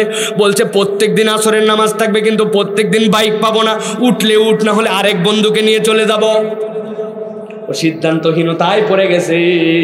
নামাজি বন্ধু বেনামাজির খপ্পরে পড়ে নামাজ বাদ দিয়ে দিয়েছে। আমার আল্লাহ বলছেন লাকাদ আদাল্লানি আনিদ যিকরি বা'দা ইয জানি। হেদায়েতের রাস্তা পাওয়ার পরেও এমন কতগুলা খারাপ বন্ধু ছিল যেই বন্ধুর কারণে সে পথভ্রষ্ট হয়েছে। ওই দিন যাওয়ার পরে তারা আফসোস করবে, কিন্তু ওই দিন আফসোস করে কোনো লাভ হবে না, ঠিক না? এই জন্য কি খারাপ বন্ধুর সাথে ঘোরা যাবে? ভালো করে বলেন, ঘোরা যাবে? মজা করে যুবকরা বলে হুজুর ভালো বন্ধু পাবো কই এখন, সবই তো এরকম। বেটা তুমি 1 নম্বর চিটার যদি এই কথা বলো, বলে হুজুর এই কথা কেন বললেন? তুমি ভালো বন্ধু খুঁজতে যাও কেন? তুমি নিজে ভালো হলে সমস্যা কোথায়? ভালো মানুষ নাই ভাই, সমাজটা কি হয়ে গেল? কেন তুমি ভালো মানুষ হও না কেন? তুমি ভালো মানুষ হলেই তো তোমাকে একজন খুঁজে নেবে। ও নিজে ভালো হয় না, কিন্তু ভালো মানুষ খুঁজে বেড়ায়, আছে না? আমার আল্লাহ রাব্বুল আলামিন এই জন্য বলছে এই কথা যারা বলবে ওই দিন আমার নবী তার বিপক্ষে একটা কেস করে দিবেন। ওই দিন আমার নবী বলবেন ওয়াকালার রাসূল ইয়া রাব্বি ইন্না কওমি ইত্তাখাযু হাদা হাদাল কুরআন মাহজুরা। আল্লাহ বলবেন, ও নবী আপনি কি বলতে চান বলেন। নবীজি বলবেন, ইয়া নবী আল্লাহ, এদের কাছে বারবার সতর্ক করা হয়েছে, এরা ওয়াজ মাহফিলকে বিনোদন মনে করছিল, ওয়াজ মাহফিলে আসার পর খানিকক্ষণ স্লোগান দিবে, আনন্দ করবে, চলে যাবে, কিন্তু দিক পরিবর্তন করবে এইটা সিদ্ধান্ত নেয় নাই। আল্লাহ এদের কাছে কোরআন আসছে কিন্তু কোরআনকে এরা খেলতামাশা মনে করছে। নবী বলবেন, আমার পক্ষ থেকেও একটা কেস দিলাম। নবী যদি ওই দিন সুপারিশ আল্লাহর পক্ষ থেকে পারমিশন প্রাপ্ত হয়ে না করে কারো জন্য যদি আল্লাহ নবী কেস দেন, ওই বান্দার কিন্তু ওই দিন আর বাঁচার উপায় থাকবে না, ঠিক কি না? আফসোস করে তারা বলতে শুরু করবে, ইয়া লাইতানি কুনতু মাহুম ফাফুজা ফাওজান আযীমা। আহারে, আমি যদি ভালো মানুষগুলোর সাথে থাকতাম আজকে তো আমরা সফল হয়ে যেতাম, কিন্তু আমার যে কি বিবেকে ধরছিল, আমি বেনামাজির সাথেই ঘুরি, যেইটা নামাজ পড়ে না, যেটা টাকনুর নিচে কাপড় পরে ঘোরে, যেটা আলোচনা হলে মহিলা মানুষের ব্যাপারে আলোচনা করে, যেটা কোরআন হাদিসের পক্ষে থাকে না, যেটা মিথ্যা কথা বলে, যেটা উল্টা পাল্টা আচরণ করে, আমার চলা ফেরাই তার সাথে কি যে মধু লাগছে, এই মধুর বন্ধন থেকে ছুটতে পারে না, ঠিক কি না? সমাজটার অবস্থা দেখেন ভাই, প্রিয় ভাইরা, এত ওয়াজ, এত মাহফিল, এত বক্তব্য, কিন্তু তারপরে আমাদের কেন জানি যুবকদের কোনো পরিবর্তন। ও যুবক, ও প্রিয় ভাই, কবে পরিবর্তন হবেন ভাই? আজকের এই মাহফিল থেকে সিদ্ধান্ত নেন যে আমার জীবনে আমি পরিবর্তন হব। আল্লাহ রাব্বুল আলামিন আপনার তকদিরের মধ্যে বুলন্দি এনে দিবে। খারাপ বন্ধু আপনার জন্য পরকালে বিপদের কারণ হবে। আপনার বন্ধু থাকলে ভালো, না থাকলেও বন্ধু ভালো, কিন্তু খারাপ বন্ধু আপনার জন্য বড় বিপজ্জনক, ঠিক কিনা? দুনিয়ায় যত এরকম বিপজ্জনক কাজ হয়েছে দেখবেন, খারাপ বন্ধুর সাথে মিশে মিশে এই আদর্শ ছেলেগুলা নষ্ট হয়ে যায়, ভালো ছেলেগুলা নষ্ট হয়ে যায়। ইন্টারমিডিয়েট পর্যন্ত একরকম পড়ালেখা করে যায়, এরপরে ইউনিভার্সিটিতে যখন যায়, যাওয়ার পরে দেখবেন বা এরপরে কি একটা জগৎ যেন সে পেয়ে গেছে, পাওয়ার পরে এই ভালো ছেলেগুলা বকে গেছে, আর যেইগুলা খারাপ ওইগুলো যে শয়তান, যে শয়তানের রাস্তা তার মধ্যে ওইটা আছে, শয়তানের মতো তাকে পিনিক দিবে। সুন্দর করে ওয়াজ শুনে দাঁড়িয়ে একসাথে বলছে, কি রে এই বয়সে তুই হুজুর হয়ে গেলি, এখনই তুই মুন্সি হয়ে গেলি। ওর এমন একটা ইঞ্জেকশন দিছে, ও আগে ছিল দাড়ি, এখন দোকানে যায় বলছে, ভাই প্রথমেই তো কাটা যাবে না, আপাতত 3 নম্বর দিয়ে ছোট করেন, এরপরে 2-4 দিন পরে শেভ করে ফেলবো, আস্তে করে দাড়ি বাদ দিয়ে দিছে। এরকম বন্ধু আছে না ভাই? আপনি খোঁজ নিয়ে দেখেন ভাই, এরকম আছে ভাই, ইঞ্জেকশন দিয়ে আপনাকে নষ্ট করে দিছে। আগে খাইতো সিগারেট, ঈদের সময় বলছে কত আর সিগারেট খাবো, এখন নতুন জিনিস নিয়ে আইছি দোস্ত, করে কি, ওই তোর দায়িত্ব প্রথম সিগারেট নিয়ে ভিতরের মাল ফেলা, ও ভিতরে ঠোকা দিয়ে সব ফেলাইছে, এরপরে কুচকুচ করে কেটে ওর মধ্যে মাল ঢুকাইছে, ঢুকায় বলছে, ইহার নাম কি জানিস? একটা নেতে যেমন তেমন, 2টা নেতে রাজা, ইহার নাম হচ্ছে কুমিল্লা অঞ্চলে গাজা। আছে না ভাই? ও 12 মাস খাইছে একটা, এখন বলছে ঈদের সময় আর ফিলিংস আসছে না, ওই জন্য গাঁজা ঢুকাই খাচ্ছে। এইগুলা বন্ধু না, এইগুলা আপনার জন্য জাহান্নামে যাওয়ার কারণ, ঠিক না? ওগুলোতে আপনাকে বাঁচতে হবে, এইগুলোর থেকে আপনাকে বেঁচে থাকতে হবে প্রিয় ভাই। সর্বশেষ 2টা পয়েন্ট বলবো, ভালো করে খেয়াল করেন। আল্লাহ রাব্বুল আমিন বলছেন, ওই দিন একটা শ্রেণী আল্লাহ রাব্বুল আমিনের কাছে যাওয়ার পর আফসোস করবে, ইয়াউমা তুকাল্লাবু উজুহুহুম ফিন্নার, যখন জাহান্নামের দিকে তাদের মুখগুলাকে হালায় দেওয়া হবে, ইয়াকুলু ইয়া লাইতানা, বলবে আজকে আমাদের মতো হতভাগা আর কে আছে? কেন তোমরা হতভাগা? বলতেছে, হায় হায়, 2টা কাজ যদি করতাম তাহলেই তো আমরা আজকে বেঁচে যেতাম। আতানাল্লাহ ওয়া আতানার রাসূলা, দুনিয়ার বুকে আল্লাহর পথেও থাকি নাই, নবীর পথেও চলি নাই। কয়টা টাকা খায় স্লোগান দিয়েছিলাম, অমুক ভাইয়ের চরিত্র ফুলের মতো পবিত্র, নামাজ পড়েনি বিগত 40 দিন, ফজরেরটা জামাতে 1 ওয়াক্ত, আছে না? তার পক্ষে স্লোগান লাগাইছে, আল্লাহ আল্লাহ রসুলের পক্ষে থাকে নাই। আল্লাহ বলছেন কিয়ামতের দিনে যাওয়ার পরে এক শ্রেণী আফসোস করে বলবে, আমি যদি আল্লাহ আর তার রসুলের অনুসরণ করতাম আজকে বেঁচে যেতাম, বেঁচে যেতাম। এই জন্য প্রিয় মুসলমান, প্রিয় ভাইয়েরা, আপনাকে সিদ্ধান্ত নিতে হবে, আমার চলার পথ হবে মুহাম্মাদুর রাসূলুল্লাহ সাল্লাল্লাহু আলাইহি ওয়াসাল্লাম। নবীজির তরিকার সাথে, নবীজির আদর্শের সাথে আপনার আমার আদর্শের মিল থাকা লাগবে। সর্বশেষ আল্লাহ রাব্বুল আলামিন বলছেন, কিয়ামতের দিনে একটা লোক, এক শ্রেণীর মানুষ বড় বিপজ্জনক ভাবে আল্লাহ রাব্বুল আলামিনের কাছে একটা আফসোস করবে। আফসোসটা করার ধরন সকলের থেকে আলাদা হবে তাদের। আল্লাহ বলছেন ইয়াউমা ইয়া'আদ্দুয যালিমু আলা ইয়াদাইহি ইয়াকুলু ইয়া লাইতানি ইত্তাখাযতু মা'আর রাসূলি সাবিলা। আল্লাহ বলছেন কিয়ামতের দিনে একদল লোককে তোমরা দেখতে পাবে, তারা নিজের হাতের কম করে হাতের মধ্যে নিবে, নেওয়ার পরে কামড় দিবে, কামড় দিয়ে দিয়ে হাতের আঙ্গুলগুলা কেটে ফেলে দিবে। এইটা কাটার পরে আবার পিছনেরটা কাটবে। এখানে কোনো বেটা আসেন, কেউ আসেন ভাই, বলতে পারবেন যে হুজুর আমি আমার হাতের আঙ্গুলটা কামড়ায় কাটে ফেলতে পারবো, 10,000 টাকা দেওয়া হবে? পারবেন? বলবেন না হুজুর অ্যাক্সিডেন্টে কেটে পড়ে যেতে পারে, কিন্তু নিজের দাঁত দিয়ে নিজেরটা কাটা কঠিন। আরে আপনারা তো পারবেন না, মাসুম বাচ্চা পর্যন্ত পারবে না। আমার 3 মেয়ে, ছোট যেইটা ওইটার কি যে বদভ্যাস হয়েছে, যারে তারে খালি কামড় দেয়। মেহমান আসছে, যাই আদর করে কোলের মধ্যে নিচে ওনার এই জায়গায় দিছে এক কামড়। ওর মা বলছে বড় বেইজ্জতি কথাবার্তা, যারে তারে খালি কামড়ায় কেন? ডাক্তারকে বললাম কি সমস্যা, বলে নতুন নতুন দাঁত উঠলে একটু কামড়ানোর টেন্ডেন্সি হয়। আমি বললাম দেখি তো কৌশলে ওরে ঠিক করা যায় কিনা। বললাম মা এদিকে আছে, ওর নাম দোয়া। ওর একটা আঙুল চিকন আঙুল, ওর একটা আঙুল নিছে, আমার একটা আঙুল নিছি। নেওয়ার পরে বললাম মা এই দুটাই মুখের মধ্যে নিবি, নিছে। নেওয়ার পরে বললাম জোরসে কামড় দিবি, দে কামড়। যেই না ওর নখের ভাগে কামড় পরে, কামড়ায় না। আমি তাল দিই ওরে, দে জোরে কামড় দে, দে না। ওর নখের ভাগে বললে কামড়ায় না, আমারটা বললে কামড়ায়। তার মানে 3 বছরের বাচ্চাও নিজের হাতের আঙুল নিজে কামড়ায় না। আমার আল্লাহ বলছেন কিয়ামতের দিনে ইয়াউমা ইয়া'আদ্দুয যালিমু আলা ইয়াদাইহি, যারা দুনিয়ার বুক থেকে জুলুম করে যাবে ওই মানুষগুলা নিজের হাতে কামড়াবে আর কামড়াবে। দুনিয়ার জুলুমগুলা কি ভাই? কম বেশি আমরা প্রত্যেকেই আল্লাহর আদালতে জালেম হিসেবে গ্রেফতার হয়ে যেতে পারে। ভালো করে খেয়াল করেন, অনেক পাক্কা মুসলমান, বাপ মা মরে গেছে 50 বছর, আজ পর্যন্ত বোনের জমিটা দেয় নাই, আসেনি? উল্টা বলছে বোন রে, বাপের ভিটায় ভাগ নিতে হয় না, সংসারে অশান্তি হয়, আছে না?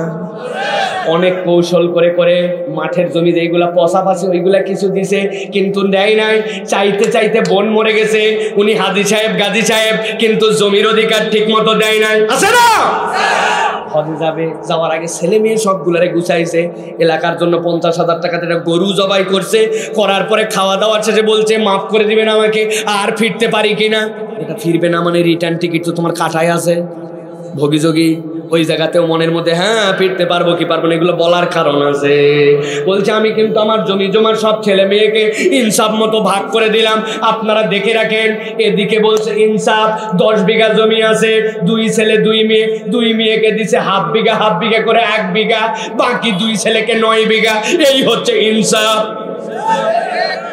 এরপরে মক্কা শরীফে যাওয়ার পরে ওই রে কান্নাকাটি, হুটাপাটি কান্নাকাটি।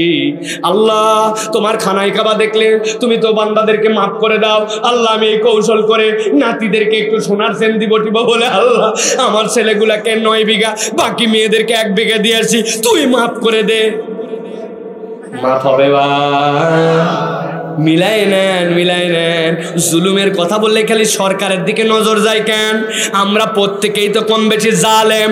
আপনি আপনার সন্তানের প্রতি ইনসাফ করেন নাই, বোনের জমির ভাগ দেন নাই, আপনার বাউন্ডারি ওয়ালটা 1 বিঘ ঠেলে বের করছেন, সানসেটটা রাস্তার উপরে তুলে দিয়েছেন, নিচে মাপ ঠিক আছে, উপরে মাপ ঠিক নাই। মাদ্রাসায় শিক্ষকতা করে, সকাল 9টার সময় ঢোকার সময় সই করা লাগে, গেছে 10:30টায় কিন্তু লিখছে 9টা, বের হওয়া লাগবে 5টায়, সই করে আসে নাই। পরের দিন যাওয়ার পরে সই করছে বিকাল 5টা। পুরা মাসের শেষে বেতন তুলে খাই নিচ্ছি, চিন্তা করছি মাদ্রাসাকে আল্লাহ তো ধরবে না। আল্লাহ বলছেন জুলুমের হিসাব বরাবর করা হবে, সাবধান হও। তোমার চোখ দিয়েছিলাম, রাস্তার মধ্যে 3 বন্ধু মিলে দাঁড়ায় আসো, কার প্রতি তোমার চোখ দেওয়া যাবে আর কার ব্যাপারে কথা বলা যাবে আল্লাহ নির্ধারণ করছিলে, কিন্তু তুমি মাতব্বরি করে ওই মহিলার দিকে তাকাইছো, তার ব্যাপারে বাজে কথা বলছো। এইটা তোমার দায়িত্বের মধ্যে ছিল না, তুমি তোমার চোখের সাথে, তোমার আল্লাহর হুকুমের সাথে পর্যন্ত জুলুম করেছ, ঠিক না? আমার আল্লাহ রাব্বুল আলামিন এই জন্য বলছেন ইয়াউমা ইয়া'আদ্দু যালিমু আলা ইয়াদাইহি ইয়াকুলু ইয়া লাইতানি ইত্তাখাযতু মা'আর রাসূলি সাবিলা। আয় আল্লাহ আফসোস আর আফসোস, আজকে আমরা যদি জালেম না হতাম আমরা বেঁচে যেতাম। আর আমরা জালেম হলাম কেন? কারণ হচ্ছে আমরা রসুলের পথ ধরি নাই, নবীর পথে আসি আমরা। নবীকে আপনাকে কখনো চিটার বাটপার হতে বলে? নবীকে আপনাকে কখনো অন্যায় করতে বলে? নবীর তরিকাটাই তো সবচেয়ে সুন্দর তরিকা। নবীর তরিকা ভাল লাগে না? আপনার আইডলকে শাহরুখ খান, আপনার আইডলকে রোনাল্ডো, আপনার আইডলকে মেসি, আপনার আইডলকে উমুক তুমুক, আছে না? এই জন্য আল্লাহ বলছেন ওই দিন হাত কামড়ায় কামড়ায় ফেলে দিতে হবে। আমার একটা বান্দা যেন হাত কামড়াতে না হয়। আজকের মাহফিল থেকে সিদ্ধান্ত নিয়ে দাও, আমি আর কখনো নবীর পথ ছাড়া কোনো দিকে যাব না। রাজি আছেন?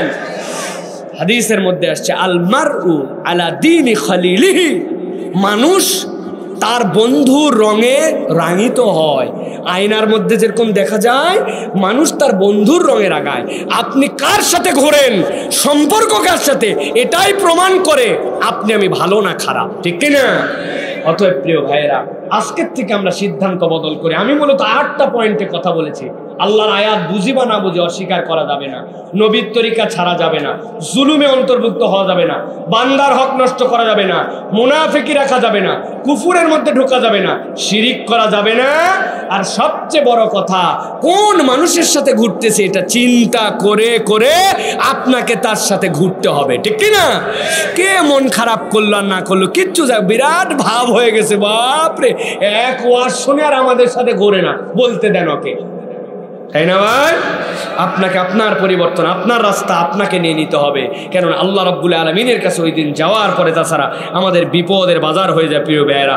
অথবা আল্লাহ আমাদেরকে আজকের এই কথাগুলি থেকে আমাদেরকে দিন বুঝার তৌফিক দান করেন, বলেন আল্লাহুম্মা আমিন। অনেকগুলি প্রশ্ন আসছে, আমি সাধ্যের মধ্যে যে কয়টা পারি সে কয়টা আপনাদের কাছে উত্তর দিয়ে তারপরে শেষ করবো ইনশাআল্লাহ। প্রিয় ভাইয়েরা, একটি বিষয় আপনাদের কাছে আগে বলতে চাই যে বর্তমান বাংলাদেশে যে হিজরা এবং ট্রান্সজেন্ডার যে কথাটি আমাদের সমাজে প্রচলিত, অনেকেই বলতেছেন যে এটার মধ্যে আসলে পার্থক্য কি। গত বছরের বইয়ের মধ্যে যেটা আমাদেরকে দেখানো হয়েছিল ট্রান্সজেন্ডার, সেটাকেই আমরা এখন নতুন করে হিজরা বলতেছি। কিন্তু হিজরা আর ট্রান্সজেন্ডারের মধ্যে কিন্তু একটা পার্থক্য আছে প্রিয় ভাইরা। প্রথম পার্থক্য হচ্ছে যে জন্মগত সমস্যা, এটা জন্মগতভাবে জেনেটিক বা বায়োকেমিক্যাল পরীক্ষার মাধ্যমে এটা প্রমাণ করা সম্ভব। কিন্তু ট্রান্সজেন্ডার যেটা বলছে এটা হচ্ছে একটা মানসিক সমস্যা, এটা জন্মগত কোনো ত্রুটি নয়, বরং সে তার মানসিক সমস্যায় কখনো নিজেকে মেয়ে দাবি করতেছে অথবা ছেলে দাবি করতেছে। 2 নম্বর, প্রত্যেক 5000 ব্যক্তির মধ্যে একজন হয়তোবা হিজরা হতে পারে। এটা আমাদের যারা স্বাস্থ্যবিজ্ঞান নিয়ে চর্চা করেন তারা বলেন 5000-এ একজন হতে পারে। কিন্তু ট্রান্সজেন্ডার যেটা, এটা স্বঘোষিত ব্যাপার, ও নিজেই ঘোষণা দিছে, সব দেখতে পুরুষের মতো, বলছে আমি নারী, এরপরে মেকআপ লাগাতে শুরু করছে, একটু ভাবভঙ্গি মহিলাদের মতো করছে, এটা হচ্ছে ট্রান্সজেন্ডার। আর ওইটা হচ্ছে হিজরা। 3 নম্বর, অস্পষ্ট বাহ্যিক প্রজনন অঙ্গ নিয়ে জন্মগ্রহণ করে যারা, তারা হচ্ছে হিজরা। অস্পষ্ট তার পুরুষ না নারী, পুরুষের দিকে অগ্রগামী হতে পারে, নারীর দিকে হতে পারে, খুনসায় মুশাক্কালা হতে পারে, কিন্তু অস্পষ্ট। আর স্পষ্ট অঙ্গ প্রত্যঙ্গ আছে, কিন্তু মানসিক সমস্যার কারণে স্পষ্ট পুরুষ অঙ্গ বলতেছে আমি ট্রান্স নারী, স্পষ্ট নারী অঙ্গ বলতেছে আমি ট্রান্স পুরুষ। এইটা হচ্ছে বিষয় একটি প্রিয় ভাইরা। আরেকটি পার্থক্য হচ্ছে হিজড়াদের মতো, হিজড়ারা অবিকল মেয়েদের মতো হতে পারে, কিন্তু তার অঙ্গ পরীক্ষা করে দেখা যেতে পারে যে সে ছেলের দিকে আগায় আছে, এটা 20-25 বছরে পার হতে পারে। কিন্তু ট্রান্সজেন্ডার যারা বলছে এদের কোনো বয়সকাল বলে কিছু নাই, এদের যখন মন চায় তখন তারা এই কথা বলবে, এটা তাদের মানসিক রূপান্তর, এটা মেন্টাল ডিসঅর্ডার তাদের জন্য। সর্বশেষ বলবো, এরা হিজড়ারা অনেক সময় অঙ্গের দিকে পূর্ণাঙ্গ না হলেও একটু ট্রিটমেন্ট অথবা পদ্ধতির মাধ্যমে এরা সন্তান পর্যন্ত জন্ম দিতে পারে, যদিও পূর্ণতা নাই, কিন্তু কিছু ডিসঅর্ডার আছে। কিন্তু 20% যারা অপারেশন করে ট্রান্সজেন্ডার হচ্ছে, অধিকাংশ ডাক্তাররা বলতেছেন এদের মধ্যে 98% ট্রান্স নারী যারা হয়েছে পুরুষ থেকে, এদের 98% পেনিস আছে। কখনো পূর্ণাঙ্গভাবে কসমেটিক সার্জারি বা কোনো সার্জারি করে পুরুষ অঙ্গ বা নারী অঙ্গে রূপান্তর করা যায় না, বরং যারা ট্রান্স পুরুষ থেকে নারী হচ্ছে এদের 98% পুরুষ অঙ্গধারী, কিন্তু এরা মেন্টালি ডিসঅর্ডার। সুতরাং ট্রান্সজেন্ডার আর হিজরা কখনো এক নয়। ট্রান্সজেন্ডার প্রমোট করা হয় সমকামিতাকে বিস্তার করার জন্য, ছেলে ছেলেকে বিয়ে করবে, মেয়ে মেয়ে বিয়ে করবে, এটা একটা পার্ট, আর হিজরাদের পার্ট হচ্ছে আরেকটা, ঠিক কি না? এবার আমি বলতে চাই প্রিয় ভাইরা আপনাদের কাছে যে এই যে আমরা তৃতীয় লিঙ্গ বলতেছি যাদেরকে, এই তৃতীয় লিঙ্গ ইসলামের দৃষ্টিতে একটা মিসকনসেপ্ট। ইসলামের তৃতীয় লিঙ্গ বলে কিছুই নাই। কি আছে তাহলে? ছেলেদের দিকে অগ্রগামী কিন্তু ছেলের পূর্ণতা নাই, মেয়েদের দিকে অগ্রগামী মেয়ের পূর্ণতা নাই। আপনার একটা ছেলে প্রসব করছে, তার একটা পা নাই, একটা হাত নাই, তার পরিচয় মানুষ, ঠিক না ভাই? তার হাত নাই পা নাই, এটা যেরকম সমস্যা, কোনো একটা হিজড়ার তার কোনো একটা, আমরা যাদেরকে তৃতীয় লিঙ্গ বলতেছি, এটা তৃতীয় লিঙ্গ না, তার অঙ্গের অপূর্ণতা আছে। সুতরাং ইসলাম তাকে তৃতীয় লিঙ্গে বলে আলাদা করে দিয়ে কষ্ট দিতে চায় না, বরং ইসলাম তাকে মূল স্রোতের মধ্যে রাখতে চায়। এই জন্য বুখারী শরীফের হাদিসের মধ্যে হযরত সালমান থেকে একটা ইসলামের মূল উসুল আসছে। ইসলামের মূল উসুল হচ্ছে প্রত্যেককে তার অধিকার দিয়ে দাও।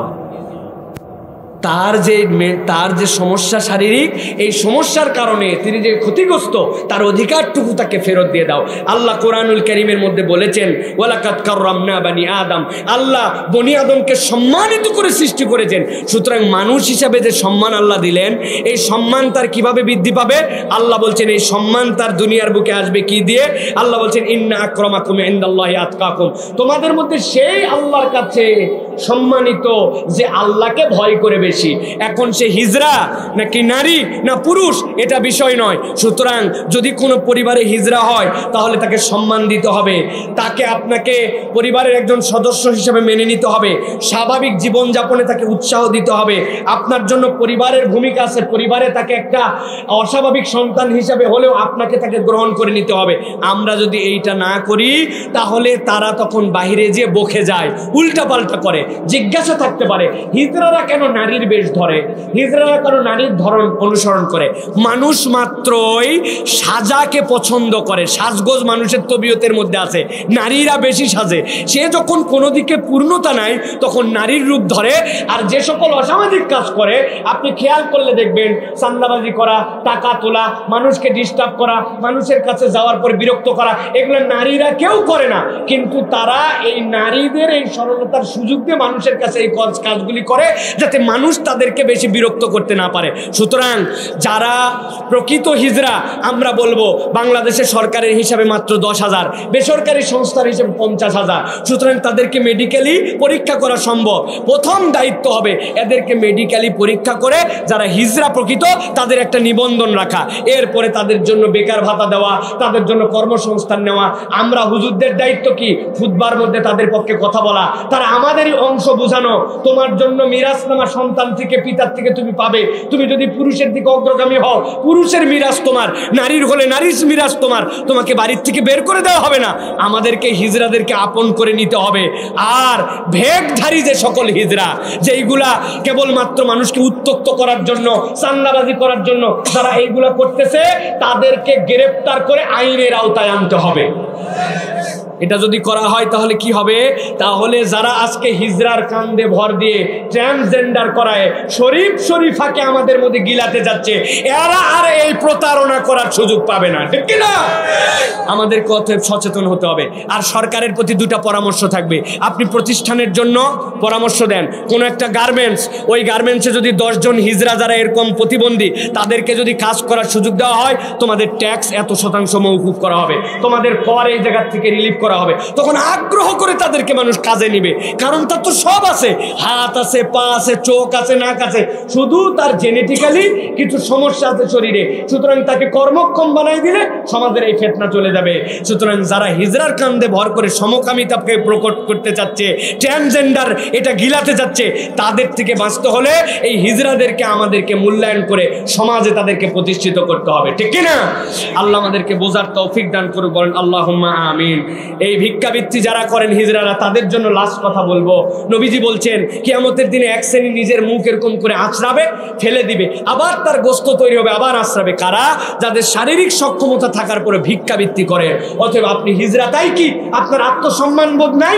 আপনি কেন মানুষের কাছে এরকম করে খাবেন? আপনি কাজ করে খান, মাটি কেটে খান, অন্য কিছু কাজ করে খান। আপনার একটা অঙ্গের ডিসঅর্ডার, কিন্তু হাত পা তো আল্লাহ সবল দিছে।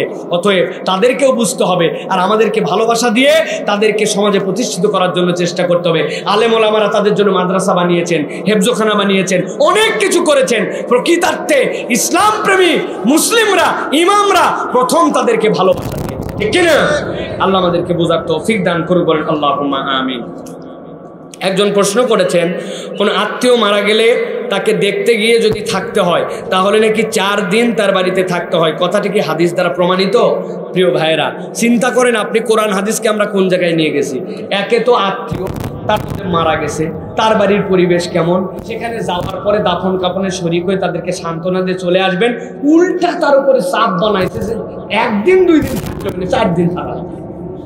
চিন্তা করছেন আপনি কি বড় জ্বালা? আগে যখন মানুষ মারা যেত তখন আশপাশের বাড়ির থেকে খাবার পৌঁছাতো, তাই না ভাই? হাদিস দ্বারা প্রমাণিত আছে, নবী করিম সাল্লাল্লাহু আলাইহি ওয়াসাল্লামের চাচতো ভাই যখন জাফর রাদিয়াল্লাহু তাআলা শহীদ হলেন, তখন নবীজি আশপাশের তার স্ত্রীদেরকে বললেন, আজকে জাফরের বাড়িতে রান্না করার মতো পরিবেশ নাই, তোমরা তোমাদের রান্না করে তার বাড়িতে পৌঁছাও। অতএব মৃত বাড়িতে 1 দিন পর্যন্ত রান্না পৌঁছানো সুন্নাহ, বাকিটুকু আমাদের দায়িত্ব।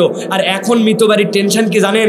যত আত্মীয় স্বজন আসছে, দাফন কাফন যেমন হোক, এদের কি খাওয়াবো? আবার যারা আসছিল তারা উল্টা যায় বলবে কি ইচ্ছা খারাপের কাজ, এত দূর থেকে দাফন কাফনে গেলাম, এটা খোঁজ খবর পর্যন্ত নিল না ভাই, না? সমাজ কিভাবে আমাদের নষ্ট হয়ে যাচ্ছে। অতএব এটা একটি বাজে প্র্যাকটিস। উল্টা আপনি 4 দিন পারলে খাওয়ান, যে তাদেরকে আমি সান্ত্বনা দিয়ে খাওয়াচ্ছি, এরকম কোনো নিয়ম নাই প্রিয় ভাই। সকল নিয়ম আমাদের বানানো ভুয়া নিয়ম, এখান থেকে আল্লাহ আমাদেরকে হেফাজত করুন। সরকারি প্রাইমারি স্কুলে ইসলাম ধর্ম পড়ানো হয় হিন্দু শিক্ষক দিয়ে, কিন্তু স্কুলের প্রায় 95% শিক্ষার্থী মুসলিম। এ ব্যাপারে কিছু বলবেন দয়া করে?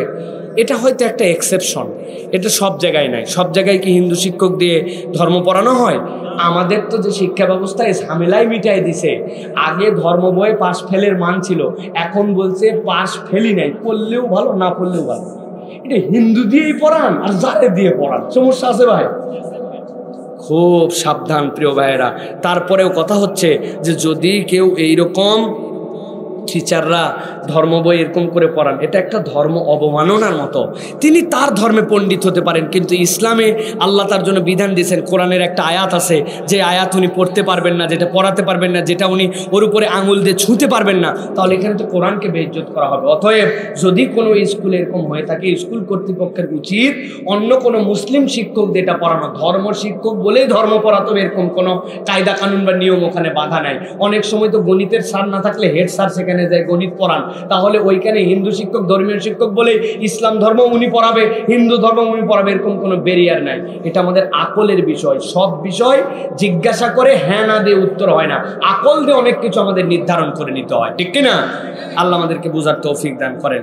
শায়েখ, বর্তমান শিক্ষানীতিতে ছেলে মেয়েরা পড়াশোনা করলে গুনাহ হবে কি? প্রিয় ভাইয়েরা, এটা একটি ভাস্ট জিজ্ঞাসা। শিক্ষানীতিতে যেগুলো আমাদের চলতেছে এর মধ্যে একদম সব কিছু, আপনার গণিত, আপনার বিজ্ঞানের অনেক বিষয় আছে যেগুলো সব বিষয়ের মধ্যেই যে একদম সব বাতিল এরকম নয়, কিন্তু ইমান বিধ্বংসী 6 থেকে 7টা পয়েন্ট আছে, এবং কৌশলে নীতি নৈতিকতা বিসর্জন দেওয়ার কতকগুলো বিষয় আছে। ইমান নষ্ট করার সবচেয়ে বড় বিষয়ের মধ্যে একটা হচ্ছে এই রূপান্তর তথা ট্রান্সজেন্ডার। 2 নম্বর, বইয়ের মধ্যে শেখানো হচ্ছে মানবতার ধর্মই সবচেয়ে বড় ধর্ম। ভাই, মানবতার ধর্ম সবচেয়ে বড় ধর্ম। ইন্নাদ-দীনা ইনদাল্লাহিল ইসলাম। ইসলাম হচ্ছে আল্লাহর কাছে সর্বশ্রেষ্ঠ ধর্ম। ইসলামের মধ্যে মানবতাকে সবচেয়ে বেশি দাম দেওয়া হয়েছে, কিন্তু আপনি কৌশলে এটাকে মানবতার ধর্ম বানাচ্ছেন। মানে তুমি হিন্দু হও, মুসলমান হও, খ্রিস্টান হও, বৌদ্ধ হও, যাই হও, সবাই নাজাত পেয়ে যাবে, অতএব মানবতার ধর্ম তোমরা জয়গান গাও। এগুলা কৌশলে মুসলমানদের ইমান চুরি করা। অতএব এই প্রসঙ্গে যদি আপনি হ্যাঁ বলেন তাহলে আপনার ইমান চলে যাবে, ঠিক কিনা? এখন যদি বলেন আপনি শিক্ষা ব্যবস্থায় আপনাকে সমকামিতাকে মেনে নিতে হবে, আপনাকে বাকি বিষয়গুলোকে স্বীকার করে নিতে হবে, আপনার জন্য তাহলে এইটা ইমানের প্রসঙ্গ থাকবে না। মাদ্রাসার ছাত্রকে যদি বলে আল্লাহ কোরআনে বলছেন লাগওয়াল হাদিস, মানে হচ্ছে তোমার জন্য গান বাজনা এটা হারাম, আর মাদ্রাসার বইয়ের মধ্যে যদি হারমোনি ডুগডুগি এগুলা তবলার ছবি দিয়ে বলে এটা আপনাকে করতে হবে, এটা তো আপনার মানা ইমানের সাথে জড়িত প্রসঙ্গ প্রিয় ভাইরা। অতএব যেই বিষয়গুলি এর মধ্যে আছে অনইসলামিক, সেটার সাথে আমার সহমত নাই। এটা যদি কেউ স্বীকার করে বাকিটা পঠন পাঠনের মধ্যে যায়, তার ইমানের ক্ষতি হবে না, কিন্তু তার ইমানের মামলা যেইগুলা ওইগুলাতে কোনো ছাড় দেওয়ার কোনো সুযোগ নাই। আল্লাহ আমাদেরকে বোঝার তৌফিক দান করেন।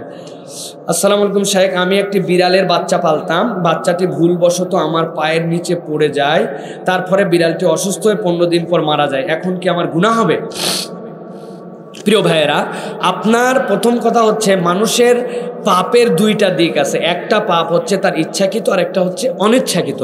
এখন বান্দার যদি অনিচ্ছাকৃত কোনো পাপ হয়ে যায়, সেইটার জন্য কিন্তু আল্লাহ রাব্বুল আলামিন তাকে ধরবেন না। এখানে আপনার বিড়াল, আপনি তাকে ভালোবাসেন, চেষ্টা করছেন বাঁচানোর জন্য, পায়ের নিচে পড়ে গেছে, এটা আপনার জন্য একটা গুরুত্বপূর্ণ বিষয় ছিল তাকে যত্ন করা, কিন্তু এটা পড়ে যাওয়ার কারণে যদি মরে যায়, নিশ্চয়ই আল্লাহ রাব্বুল আলামিন দেখবেন যে আপনার এটা অনিচ্ছাই ছিল। তবে আমি বারবার বলি প্রিয় ভাইরা, আমাদের অনেক সময় গাছপালা, অনেক সময় আমাদের জন্য মাছ পালা, অনেক সময় আমাদের জন্য প্রাণী পালা আমাদের জন্য বিরাট বড় বিপদের কারণ হতে পারে। গাছপালা কেমন করে বিপদের কারণ হতে পারে? আপনি আপনার বেলকনির মধ্যে সুন্দর দুটা গাছ তুলে নিয়ে আসছেন, ফুলের গাছ, পাতাবাহারের গাছ, চমৎকার একটা গাছ, সুন্দর গাছ অথবা সুন্দর বনসাই নিয়ে আসার পরে আপনি বাইরে চলে গেছেন, পানি পুনি তাকে দেন না, ওই গাছটা ওখানে পানির অভাবে থেকে থেকে শুকায় মরে গেছে, আপনাকে আল্লাহর কাছে দায়বদ্ধ হতে পারে। কিভাবে? গাছের ধর্ম ছিল মাটির সাথে লেগে থাকা, সে জমিনের সাথে থাকবে, কিন্তু জমিনের সাথে আপনি লেগে আছে, আপনি পানি দিতে পারেন নাই, সে আল্লাহর সাথে বুঝবে। কিন্তু আপনি ওইটাকে তুলে নিয়ে যাই পালতেছেন, কিন্তু তাকে পানি দিচ্ছেন না, তখন কিন্তু আপনাকে আল্লাহর কাছে গ্রেপ্তার হতে হবে, কেননা তার স্বাভাবিকতা আপনি দূর করছেন। মাছ পালতেছেন, খাবার দেননি, 7 দিনের জন্য বাইরে চলে গেছেন, আপনার অ্যাকোয়ারিয়ামের মাছ মরে গেছে, আল্লাহর কাছে হিসাব দেওয়া লাগবে। পাখিটা আপনি রাখছেন, আপনি তাকে খাবার দেন নাই, ভুলে গেছেন, আপনি বলছেন আমি ভুলেই গেছি, আমি 3 দিন খাবার দেন, পাখিটা মরে গেছে, আল্লাহর কাছে হিসাব দিতে হবে। বুখারীর হাদিসের মধ্যে আসছে, একজন দুশ্চরিত্রা মহিলা তার মুজা দিয়ে পানি তুলে একটা কুকুরকে খাওয়ানোর জন্য আল্লাহ তাকে মাফ করে দিয়েছেন। আর একজন নামাজি মহিলা, তার বিড়ালটা অপরাধ করছিল, তাকে ছেড়েও দেয় না, খেতেও দেয় না, বিড়ালটা না খেয়ে মরে গেছে, তাহাজ্জুদ গুজার আল্লাহর কাছে জাহান্নামী হয়ে গেছে। অতএব প্রাণীর প্রতি দয়া করার ক্ষেত্রে, প্রাণী প্রতিপালনের ক্ষেত্রে আমাদেরকে সাবধান হতে হবে। আল্লাহ বুঝার তৌফিক দান করেন। আর 2-3টা প্রশ্নের উত্তর দেব। শায়েখ, আমি বিকাশে লেনদেন করি, বিকাশ তো ব্র্যাকের অঙ্গ প্রতিষ্ঠান, এতে কি আমার গুনাহ হবে? প্রিয় ভাইরা, প্রথম কথা হচ্ছে ব্র্যাকের সাথে আমাদের কোনো বিদ্বেষ নাই, ব্র্যাকের সাথে আমাদের কোনো বিদ্বেষ নাই, অমুকের সাথে আমাদের মহব্বত নাই, কিন্তু আমাদের বিদ্বেষ তার সাথে, আমাদের মনের ঘৃণা তার সাথে, যদি কেউ ইসলাম ঈমান আমাদের তাহজিব তামাদ্দুনের বিপক্ষে যায়, তাহলে সে যেই নামেই হোক না কেন তারকে আমরা পছন্দ করি না, ঠিক না? এখন তুমি কোন দেশের থেকে টাকা খাইছো না খাইছো আমরা জানি না, কিন্তু আমাদের বাংলাদেশে একটা বিখ্যাত কথা আছে, ঠাকুর ঘরে কে রে আমি কলা খাইনি। শুনছেন না আপনারা? মানে কোনো একটা ঘরের মধ্যে কেউ গেছে, যাওয়ার পরে জিজ্ঞাসা করছে এই ঘরে কে? ওই ঘরে অনেকগুলা কলা ছিল, তো ওই বেচারে আগেই কলা খাইছে, ওকে তো জিজ্ঞাসাই করে না তুই কলা খাইছিস না খাইনি, কিন্তু ওকে বলছে ঘরে কে? ওই বলছে আমি কলা খাইনি। তার মানে কলা সোর্সিং থেকে আর কোনো অসুবিধা আছে? তো বাংলাদেশে এই ইস্যু নিয়ে কথা বলার পরে কেউ কিছু বলল না, কিন্তু এই ইস্যু নিয়ে কথা বলার পরে তার প্রতিষ্ঠান থেকে প্রতিবাদ আসলো, সেখানকার শিক্ষককে বহিষ্কার করে দেওয়া হলো, তারা এটার বিপক্ষে নানান ধরনের সেমিনার সিম্পোজিয়াম করতেছে, তারা এই ট্রান্সজেন্ডারকে প্রমোশন করতেছে, এর উপরে ফটোগ্রাফি সেশন করতেছে, তাদের ভার্সিটিতে এইগুলা ছাত্রদেরকে চান্স দিয়ে সেইগুলাকে তারা প্রমোট করতেছে। এটাতে তো বোঝা যায় যে এই পশ্চিমা এজেন্ডা বাস্তবায়ন করার জন্য কোন প্রতিষ্ঠান টাকা খেয়ে আদা জল খেয়ে লেগেছে, ঠিক কিনা? অতএব তোমরা যদি এটা করো তাহলে তোমাদের সাথে আমাদের সম্পর্ক না। আর তোমরা যদি শুধরায় যায় বলো না আমরা ভুল করছিলাম ক্ষমা চাই, আর কিছু করব না, তাহলে বিকাশের সাথেও আমাদের কোনো বাধা নাই, ব্র্যাকের সাথেও আমাদের কোনো বাধা নাই। কিন্তু যতদিন পর্যন্ত তারা এটা স্বীকার করবে না, ইমানদার হিসাবে আমার আল ওয়ালা ওয়াল বারা, ইমানদার হিসাবে কাকে ভালোবাসবার কার সাথে শত্রুতা করবেন নীতিমালা আছে। আমার ইসলাম যে ভালোবাসে আমি তাকে ভালোবাসবো, আমার ইসলাম যে ভালোবাসে না আমি তাকে ভালোবাসবো, ঠিক না? অতএব প্রিয় ভাইরা, এখান থেকে আমাদের বেরিয়ে থাকার এবং বুঝে সুঝে সিদ্ধান্ত নেওয়ার চেষ্টা করতে হবে। লাস্ট দুইটা প্রশ্ন। শায়েখ আসসালামু আলাইকুম, একজন পুরুষের দায়িত্ব কাদের উপর বেশি, স্ত্রী, সন্তান, মা বাবা নাকি ভাই বোনদের উপর? প্রিয় ভাইয়েরা, এই প্রশ্ন তো জটিল প্রশ্ন, কারণ আপনি যেটা বলছেন স্ত্রী, সন্তান, মা বাবা, ভাই বোন, এরা সবগুলাই হচ্ছে আপনার আতিজাল কুরবা, আপনার নিকটাত্মীয়, আপনার ভাই, আপনার ব্লাড, আপনার স্ত্রী, আপনার বাবা মা আপনার ফার্স্ট ব্লাড, আপনার থেকে আসছেন। আল্লাহ তো এগুলো সবগুলার উপর দায়িত্ব দিয়েছেন, আপনাকে সবগুলার দায়িত্ব পালন করতে হবে। তবে ক্রম নাম্বার আছে, ক্রমের নাম্বারে আল্লাহর পরে আপনার জন্য সবচেয়ে বড় দায়িত্ব দেখা হচ্ছে আপনার পিতামাতা। স্ত্রীর উপরেও পিতামাতাকে কখনো প্রায়োরিটি দেওয়া যাবে না। একজন সাহাবী নবীজি বলছেন, যাও তোমার ভাইকে লাক্কিনু মাউতাকুম, তোমাদের মৃতদেরকে তোমরা তালকিন করো। মৃতদেরকে তালকিন করার মানে কি? এই পড় লা ইলাহা ইল্লাল্লাহ, পড় আশহাদু আল্লা ইলাহা, পড় না, ওর পাশে যে আস্তে আস্তে বলতে হবে লা ইলাহা ইল্লাল্লাহ আশহাদু আল্লা ইলাহা ইল্লাল্লাহ, যাতে উনি শুনে শুনে কালেমা পড়ে। ওনারা বলেন, ইয়া রাসূলুল্লাহ, ওনার কালেমা আসে না। বলে, ওর মা বেঁচে আছে, ডাক দাও। বলে, তোমার সন্তান কেন কালেমা পড়তে পারে না? বলে, ইয়া রাসূলুল্লাহ, আমি আমার সন্তানের উপর অসন্তুষ্ট, ও ওর স্ত্রীর উপর আমাকে প্রায়োরিটি দিত না, বরং আমার কথার উপরে বিনা কারণে স্ত্রীকে প্রায়োরিটি দিত। সাহাবী। নবীজি বললেন, এই লাকড়ি টাকড়ি জড়ো করো, করে তাকে আগুন দিয়ে পুড়াই দাও। কেন? বলে, তুমি যদি তাকে ক্ষমা না করো, তার কালেমা নসিব হবে না, তাহলে দুনিয়ায় থাকতে আগুনে পুড়াই দেওয়াই ভালো। মায়ের মন তো নরম হয়ে গেছে, ইয়া রাসূলুল্লাহ, আমি আমার সন্তানকে মাফ করে দিলাম। যাইয়ে দেখে আর তাকে তালকিন করতে হচ্ছে না, মুখ দিয়ে অটোমেটিক তার কালেমা আসতেছে। অতএব প্রিয় ভাইয়েরা, স্ত্রী এবং মায়ের মধ্যে যেন ক্ল্যাশ বাঁধায়েন না, বাঁধায়ে স্ত্রীর উপরে মা, মায়ের উপর স্ত্রী, এরকম যেন প্রায়োরিটি আপনার জীবনে চলে না আসে, তাহলে আপনার জন্য বিপদ। 2 নম্বরে এরপরে আপনার স্ত্রীর দায়িত্ব আছে, ভাই বোনদের জন্য আপনার দায়িত্ব আছে। প্রিয় ভাইয়েরা, আল্লাহ রাব্বুল আমিন বলছেন, তোমরা তোমাদের যত সম্পদ, এই সম্পদ যে ব্যয় করবে, প্রথম আতিজাল কুরবা, তোমার নিকট আত্মীয় যারা, নিকট আত্মীয়কে যদি কেউ দান করে, তাহলে 1 নম্বর দান করার সওয়াব, 2 নম্বরে হচ্ছে নিকট আত্মীয়কে দান করার সওয়াব, ডবল সওয়াব। সুবহানাল্লাহ। অনেক দানবীর আছে সারা দেশ ফাটায় ফেলে দান করে, কিন্তু নিজের ভাইদের খবর নেয় না, নিজের চাচতো ভাই বোনের খবর নেয় না। আছে না ভাই এরকম? খুব দুঃখজনক এটা। আপনি যদি আপনার হায়াত বাড়াতে চান, আপনার আমলে আপনার যদি বরকত পেতে চান জীবনে, তাহলে আপনার নিকট আত্মীয়র সাথে সম্পর্ক রাখতে হবে। আমি 5 ওয়াক্ত নামাজ পড়ি, আমার মাথায় খারাপ চিন্তা থাকে, নামাজ পড়ার সময় ছাড়াও খারাপ চিন্তা থাকে, আমার কি করার? আমাকে কিছু নসিহা করুন। মাশাআল্লাহ। প্রিয় ভাই, প্রথম নসিহা হচ্ছে, খারাপ চিন্তা আসুক, আপনি নামাজকে বাদ দিবেন না, নামাজ কখনো ছাড়বেন না, এটা হচ্ছে ওয়াসওয়াসা আপনার। 2 নম্বর, নামাজের মধ্যে যদি আপনার এরকম খারাপ চিন্তা আসে, আমি আপনাকে 2টা পরামর্শ দিব, আপনার কার্যকর পরামর্শ, একটা আমল, 2টা পরামর্শ। 1 নম্বর পরামর্শ হচ্ছে, আপনি নামাজের দোয়া তাসবিহগুলোর অর্থ জেনে বুঝে পড়বেন। সুবহানাকাল্লাহুম্মা যখন পড়তেছেন, আপনার মাথায় যেন আসে এর অর্থ কি, আলহামদুলিল্লাহি রাব্বিল আলামিন পড়ছেন, অর্থ কি, এটা যেন আপনার আসে। এই প্র্যাকটিস করতে হবে। 3টা সূরা ঠিক করে নেন নামাজের দোয়া দরুদগুলা। 2 নম্বর, তাসবিহগুলা 7 বার করে পড়তে হবে। রুকু এবং সিজদা দ্রুত করা যাবে না, আপনাকে ইনশিওর করতে হবে যে আপনি 7 তাসবিহতে রুকু করেন, 7 তাসবিহে সিজদা করেন। আর একটা আমল বলবো, নামাজের মধ্যে এরকম যদি মনে আসে, আপনি নামাজের মধ্যে আউযু বিল্লাহি মিনাশ শাইতানির রাজিম বলে বাম দিকে একটু মুখটা ফিরায় 3 বার থুতু ফেলার মতো ইশারা করবেন। যখনই হবে তখনই বাজে চিন্তা করলেই, ওয়াসওয়াসা আসলে এরকম করবেন। এটাতে নামাজ ভাঙবে না আপনার, কিন্তু এই আমলই আমরা জানি না। এটা নবীজি শিখাইছেন, নামাজের মধ্যেই বাম পাশে একটু ইশারা করে আউযু বিল্লাহ বলে থু, এরপর আবার সূরা ফাতিহা পড়েন, এরপর আপনি সূরা মিলাই পড়েন, এই আমল করেন, এটা আপনার জন্য। আর 2 নম্বর হচ্ছে, আপনার নিজের ওয়াসওয়াসা দূর করার জন্য সূরা ফাতিহা পড়বেন পানির মধ্যে, ওই পানির মধ্যে দম করবেন 7 বার, আর সূরা ফালাক, নাস, ইখলাস এই 3টা পড়েও ওই পানির মধ্যে ফু দিবেন। ওই পানি আপনি নিজে খাবেন এবং প্রত্যেকদিন একটু গোসল করার চেষ্টা করবেন, আর আল্লাহর সাহায্য প্রার্থনা করতে থাকেন বারবার, লা হাওলা ওয়া কুওয়াতা ইল্লা বিল্লাহ।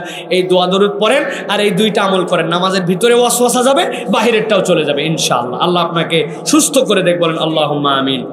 আমাদের সমাজে দেখি বিয়েতে উকিল বাবা হয়, ইসলাম এই সম্পর্কে কি বলে? ইসলামে উকিল বাবা নামে কোনো বাবা নাই, বাবা একটাই, হয় মেয়ের বাবা নয় ছেলের বাবা। যদি ছেলের বাবা মেয়ের বাবা না থাকে, তাহলে ওলি যে তিনি হচ্ছে আপনার জন্য উকিল বাবা। মানে যার সাথে মেয়ের দেখা করারই বৈধতা নাই, আপনি তাকে উকিল বাবা বানাচ্ছেন কোন হিসাবে? প্রিয় ভাইরা, এটা উকিল বাবা হবে না। হ্যাঁ, মেয়ের ফুপা, মেয়ের আপন চাচা, তাকে আপনি বলছেন যে ভাই আপনি মোহরেম মেয়ের জন্য আবার যান, যায় একটু মেয়ের কাছ থেকে শুনে আসেন যে ছেলের পক্ষ থেকে প্রস্তাব দেওয়া হয়েছে, সে কবুল করে কিনা। এটা কোনো বাবা টাবা না, এটা হচ্ছে তার জন্য একজন মধ্যস্থতাকারী। কিন্তু আমরা উকিল বাবা বানায় বিয়ে দেওয়ার জন্য উকিল একজন, বাপ তার একজন, এইগুলো ইসলামে কোনো অবস্থা নাই। ইসলামে ইজাব, কবুল, দেনমোহর, অলিমা, আপনার বিয়ের অনুষ্ঠান শেষ। আপনি এই সকল উকিল বাবা বলে টলে এইগুলো আলাদা কোনো কার্যবাদ করবেন যেগুলো, এগুলো ইসলামের ধারণার মধ্যে নাই। নারী যদি নামাজ পড়ার জন্য অজু করে আসার পর পুরুষের সামনে পড়ে যায়, তাহলে মহিলার অজু থাকবে কিনা? অজু ভঙ্গের কারণ কয়টা কে বলতে পারবে? 7টায়, আমার ভাই জানে। এর মধ্যে কি এরকম কোন আছে ভাই যে নারী যদি অজু করিয়া পর পুরুষের সামনে যাই পড়িয়া অজু ভাঙ্গিয়া যাইবে? আছে ভাই? তা আপনি তো আগে ইসলামের বেসিক জানবেন ভাই। অনেকেই বলে হুজুর অজু করার পর হাঁটুর উপর কাপড় উঠে গেছে, আমার অজু থাকবে কিনা? আরে বেটা, হাঁটুর উপর কাপড় উঠার দ্বারা একটা গুনাহ, এটা অনিচ্ছায় হলে গুনাহ হবে না, ইচ্ছাকৃত হলে ফরজ তরক হবে, কিন্তু এই ফরজ তরকের দ্বারা তো তোমার অজু ভাঙবে না। এটা আমাদেরকে বুঝতে হবে। অতএব কোনো মহিলা যদি কোনো পরপুরুষের সামনে অজু করার পরে পড়ে যান, তাহলে তার অজু ভাঙবে না। একজন প্রশ্ন করেছেন, মহিলাদের পক্ষ থেকে এগুলো প্রশ্ন না ভাই, মাশাআল্লাহ, নামাজ পড়া অবস্থায় যদি দুধের বাচ্চা কান্না করে, এই অবস্থায় নামাজ ছেড়ে দিয়ে বাচ্চাকে দুধ পরানো যাবে কি? দুধ খাওয়ানো, পান করানো যাবে কি? প্রিয় বোন, এখানে 3টা প্রসঙ্গ জড়িত আছে। একটা হচ্ছে, আপনি যদি ফরজ নামাজে দাঁড়ায় যান এবং নামাজের অধিকাংশ দিকটা আপনার হয়ে গেছে, 3 রাকাত নামাজ 2 রাকাত হয়ে গেছে, 4 রাকাত নামাজ 2 রাকাতের বেশি আপনি পড়ে ফেলছেন, তাহলে আপনি সূরা কেরাত ছোট করে নামাজ শেষ করে ফেলবেন, এটাই আপনার জন্য জরুরি। কিন্তু আপনার সন্তান এমনভাবে কাঁদতেছে অথবা এমন জায়গায় আছে যেখান থেকে সে পড়ে যেতে পারে, পড়ে গেলে তার ক্ষতি হতে পারে, কাঁদতে কাঁদতে সে অজ্ঞান হয়ে যেতে পারে, এইরকম কান্নাকাটি করছে, তাহলে মেয়েদের জন্য এই মুহূর্তে নামাজকে ওই মুহূর্তে ছেড়ে দিয়ে ওই সন্তানকে হেফাজত করে তারপরে আবার তার জন্য নামাজ। কিন্তু সন্তান কাঁদে, একটু একটু ছাঁটা তোলেই আপনার সন্তান জানেন, তখন আপনার জন্য বিধান, আপনি একটুখানি কেরাতকে ছোট করে দিবেন, কেরাতকে ছোট করে দিয়ে তারপরে আপনি নামাজকে সংক্ষেপ করে শেষ করে দিবেন। এটা নবী করিম সাল্লাল্লাহু আলাইহি সাল্লাম থেকে প্র্যাকটিস আছে। কিন্তু অলভারি কানলেই নামাজ ছেড়ে দেন, আবার দুধ খাওয়ান, আবার নামাজ ধরেন, এটা আপনার জন্য প্র্যাকটিস হবে না। আপনি মাদ্দা বুঝে ব্যবস্থা গ্রহণ করবেন। আশা করি আপনি বুঝতে পেরেছেন প্রিয় ভাইয়ের। আর মায়েদের জন্য বলবো, নবীজি বলছেন, এই যে আপনার কষ্ট হলো, আপনি মনে কষ্ট নেবেন না, আরে আমি নামাজটাও ঠিক মতো আদায় করতে পারছি না। নবী বলছেন, কেউ যদি তার সন্তানকে দুধ পান করায়, প্রতি ফোঁটা দুধ যে বেরোলো, এইটার জন্য আল্লাহ তার জন্য সওয়াব লিখে দিবেন। বাচ্চা রাত্রে জ্বালাইছে, বাপ নাক ডেকে ঘুমাইছে, মা ঘুমায় নাই, নবীজি বলছেন এই কষ্ট সহ্য করার কারণে সারা রাত দাঁড়ায়া নফল নামাজ পড়লে যে সওয়াব হয়, ওই বাচ্চা প্রতিপালন করার কারণে আল্লাহ ওই মায়ের আমলনামায় সওয়াব লিখে দিবেন। সুতরাং কখনো বিরক্ত হয়ে যাবেন না। সুবহানাল্লাহ, নবীজি বলছেন এটা তাদের জন্য নিয়ামত। আশা করি আপনার উত্তর পেয়েছেন। প্রস্রাব বা পায়খানার পরে ঢিলা টিস্যু ব্যবহার না করলে অজু করে নামাজ পড়লে নামাজ হবে কিনা? মা বোনেরা, প্রথম কথা হচ্ছে, হাদিস দ্বারা প্রমাণিত আছে ছেলেদের মতো মেয়েরাও ঢেলা কুলুপ করবে, তবে বড় কাজের ক্ষেত্রে ঢেলা কুলুপ, ছোট কাজের ক্ষেত্রে মেয়েদের জন্য ঢেলা কুলুপের বিধান নাই। আপনি তারপরে মুছে ফেলতে পারেন, কিন্তু যদি আপনি ঢেলা কুলুপ, টিস্যু পেপার ব্যবহার করেন, এরপরে পানি খরচ করেন, এটা উত্তম, কিন্তু আপনার জন্য প্রস্রাবের পরে ঢেলা কুলুপ মেয়েদের জন্য বিধান নাই। কিন্তু কোনো একটা মানুষ ঢেলা কুলুপ ব্যবহার করে নাই, পরিচ্ছন্ন ঠিকঠাক মতো হয়ে গেছে, পরিষ্কার হয়ে গেছে, তাহলে এই পানি দ্বারা পরিষ্কারই হচ্ছে তার বড় পরিষ্কার। এই পরিষ্কার করলে ঢেলা কুলুপ ব্যবহার যদি নাও করেন, আপনার নামাজ রোজার কোনো ক্ষতি হবে না। আপনি 2টা করলে উত্তম, আপনি 1টা করলে উত্তম, আপনি পানি দিয়ে ব্যবহার করলে উত্তম, শুধু ঢেলা দিয়েও যদি একদম সম্পূর্ণ পরিষ্কার করে ফেলতে পারেন সেটাও জায়েজ। কিন্তু আপনি ঢেলা কুলুপ ব্যবহার করেন প্রস্রাবের পরে, শুধু পানি ব্যবহার করছেন, এই জন্য আপনার নামাজ কালাম হবে না, বিষয়টি এরকম নয়। আশা করি আপনার উত্তর পেয়েছেন। বাম চোখ লাফাইলে কি ক্ষতি হয়, ইসলাম কি বলে? বাম চোখ লাফাইলে আপনার প্রত্যেক দিন 2000 টাকা করে দান করতে হবে, এটাই হচ্ছে বিধান। কয় টাকা ভাই? এখনো আমরা যদি এই যুগে এসেও ডান চোখ আর বাম চোখ নিয়ে আসি, প্রিয় ভাইয়েরা, বাড়ির থেকে উঠেই সকালে কা কা কা করছে, হায় হায় কি বিপদ যে হবে, আল্লাহ কে জানি মরছে, হাত চুলকাচ্ছে, বাড়িতে এমনি ভালো খাবার নাই, আজকে মনে হয় কোনো গেস্ট এসে পড়বে। এগুলো নিরেট কুসংস্কার, এইগুলো বেশিরভাগ হিন্দুয়ানি কালচার। সামনে দিয়ে কালো বিড়াল চলে গেছে, ওনার তকদির বদলে গেছে। মুসলমান বিশ্বাস করে খাইরিহি ওয়া শাররিহি, আমার ভালো আমার মন্দ বিয়াদি আল্লাহ, আল্লাহ রাব্বুল আলামিনের হাতে। অতএব আল্লাহর হাতে যা, ওইটা আপনার চোখ লাফালেই কেন না লাফালেই কেন, ঠিক কিনা? অতএব আল্লাহ সকল কুসংস্কার থেকে আমাদেরকে বেঁচে থাকার তৌফিক দান করেন। অনেক রাত হয়ে গেছে, আর নয়, আজকের মতো আমরা শেষ করে দিব প্রিয় ভাইরা। লাস্ট প্রশ্ন আজকে।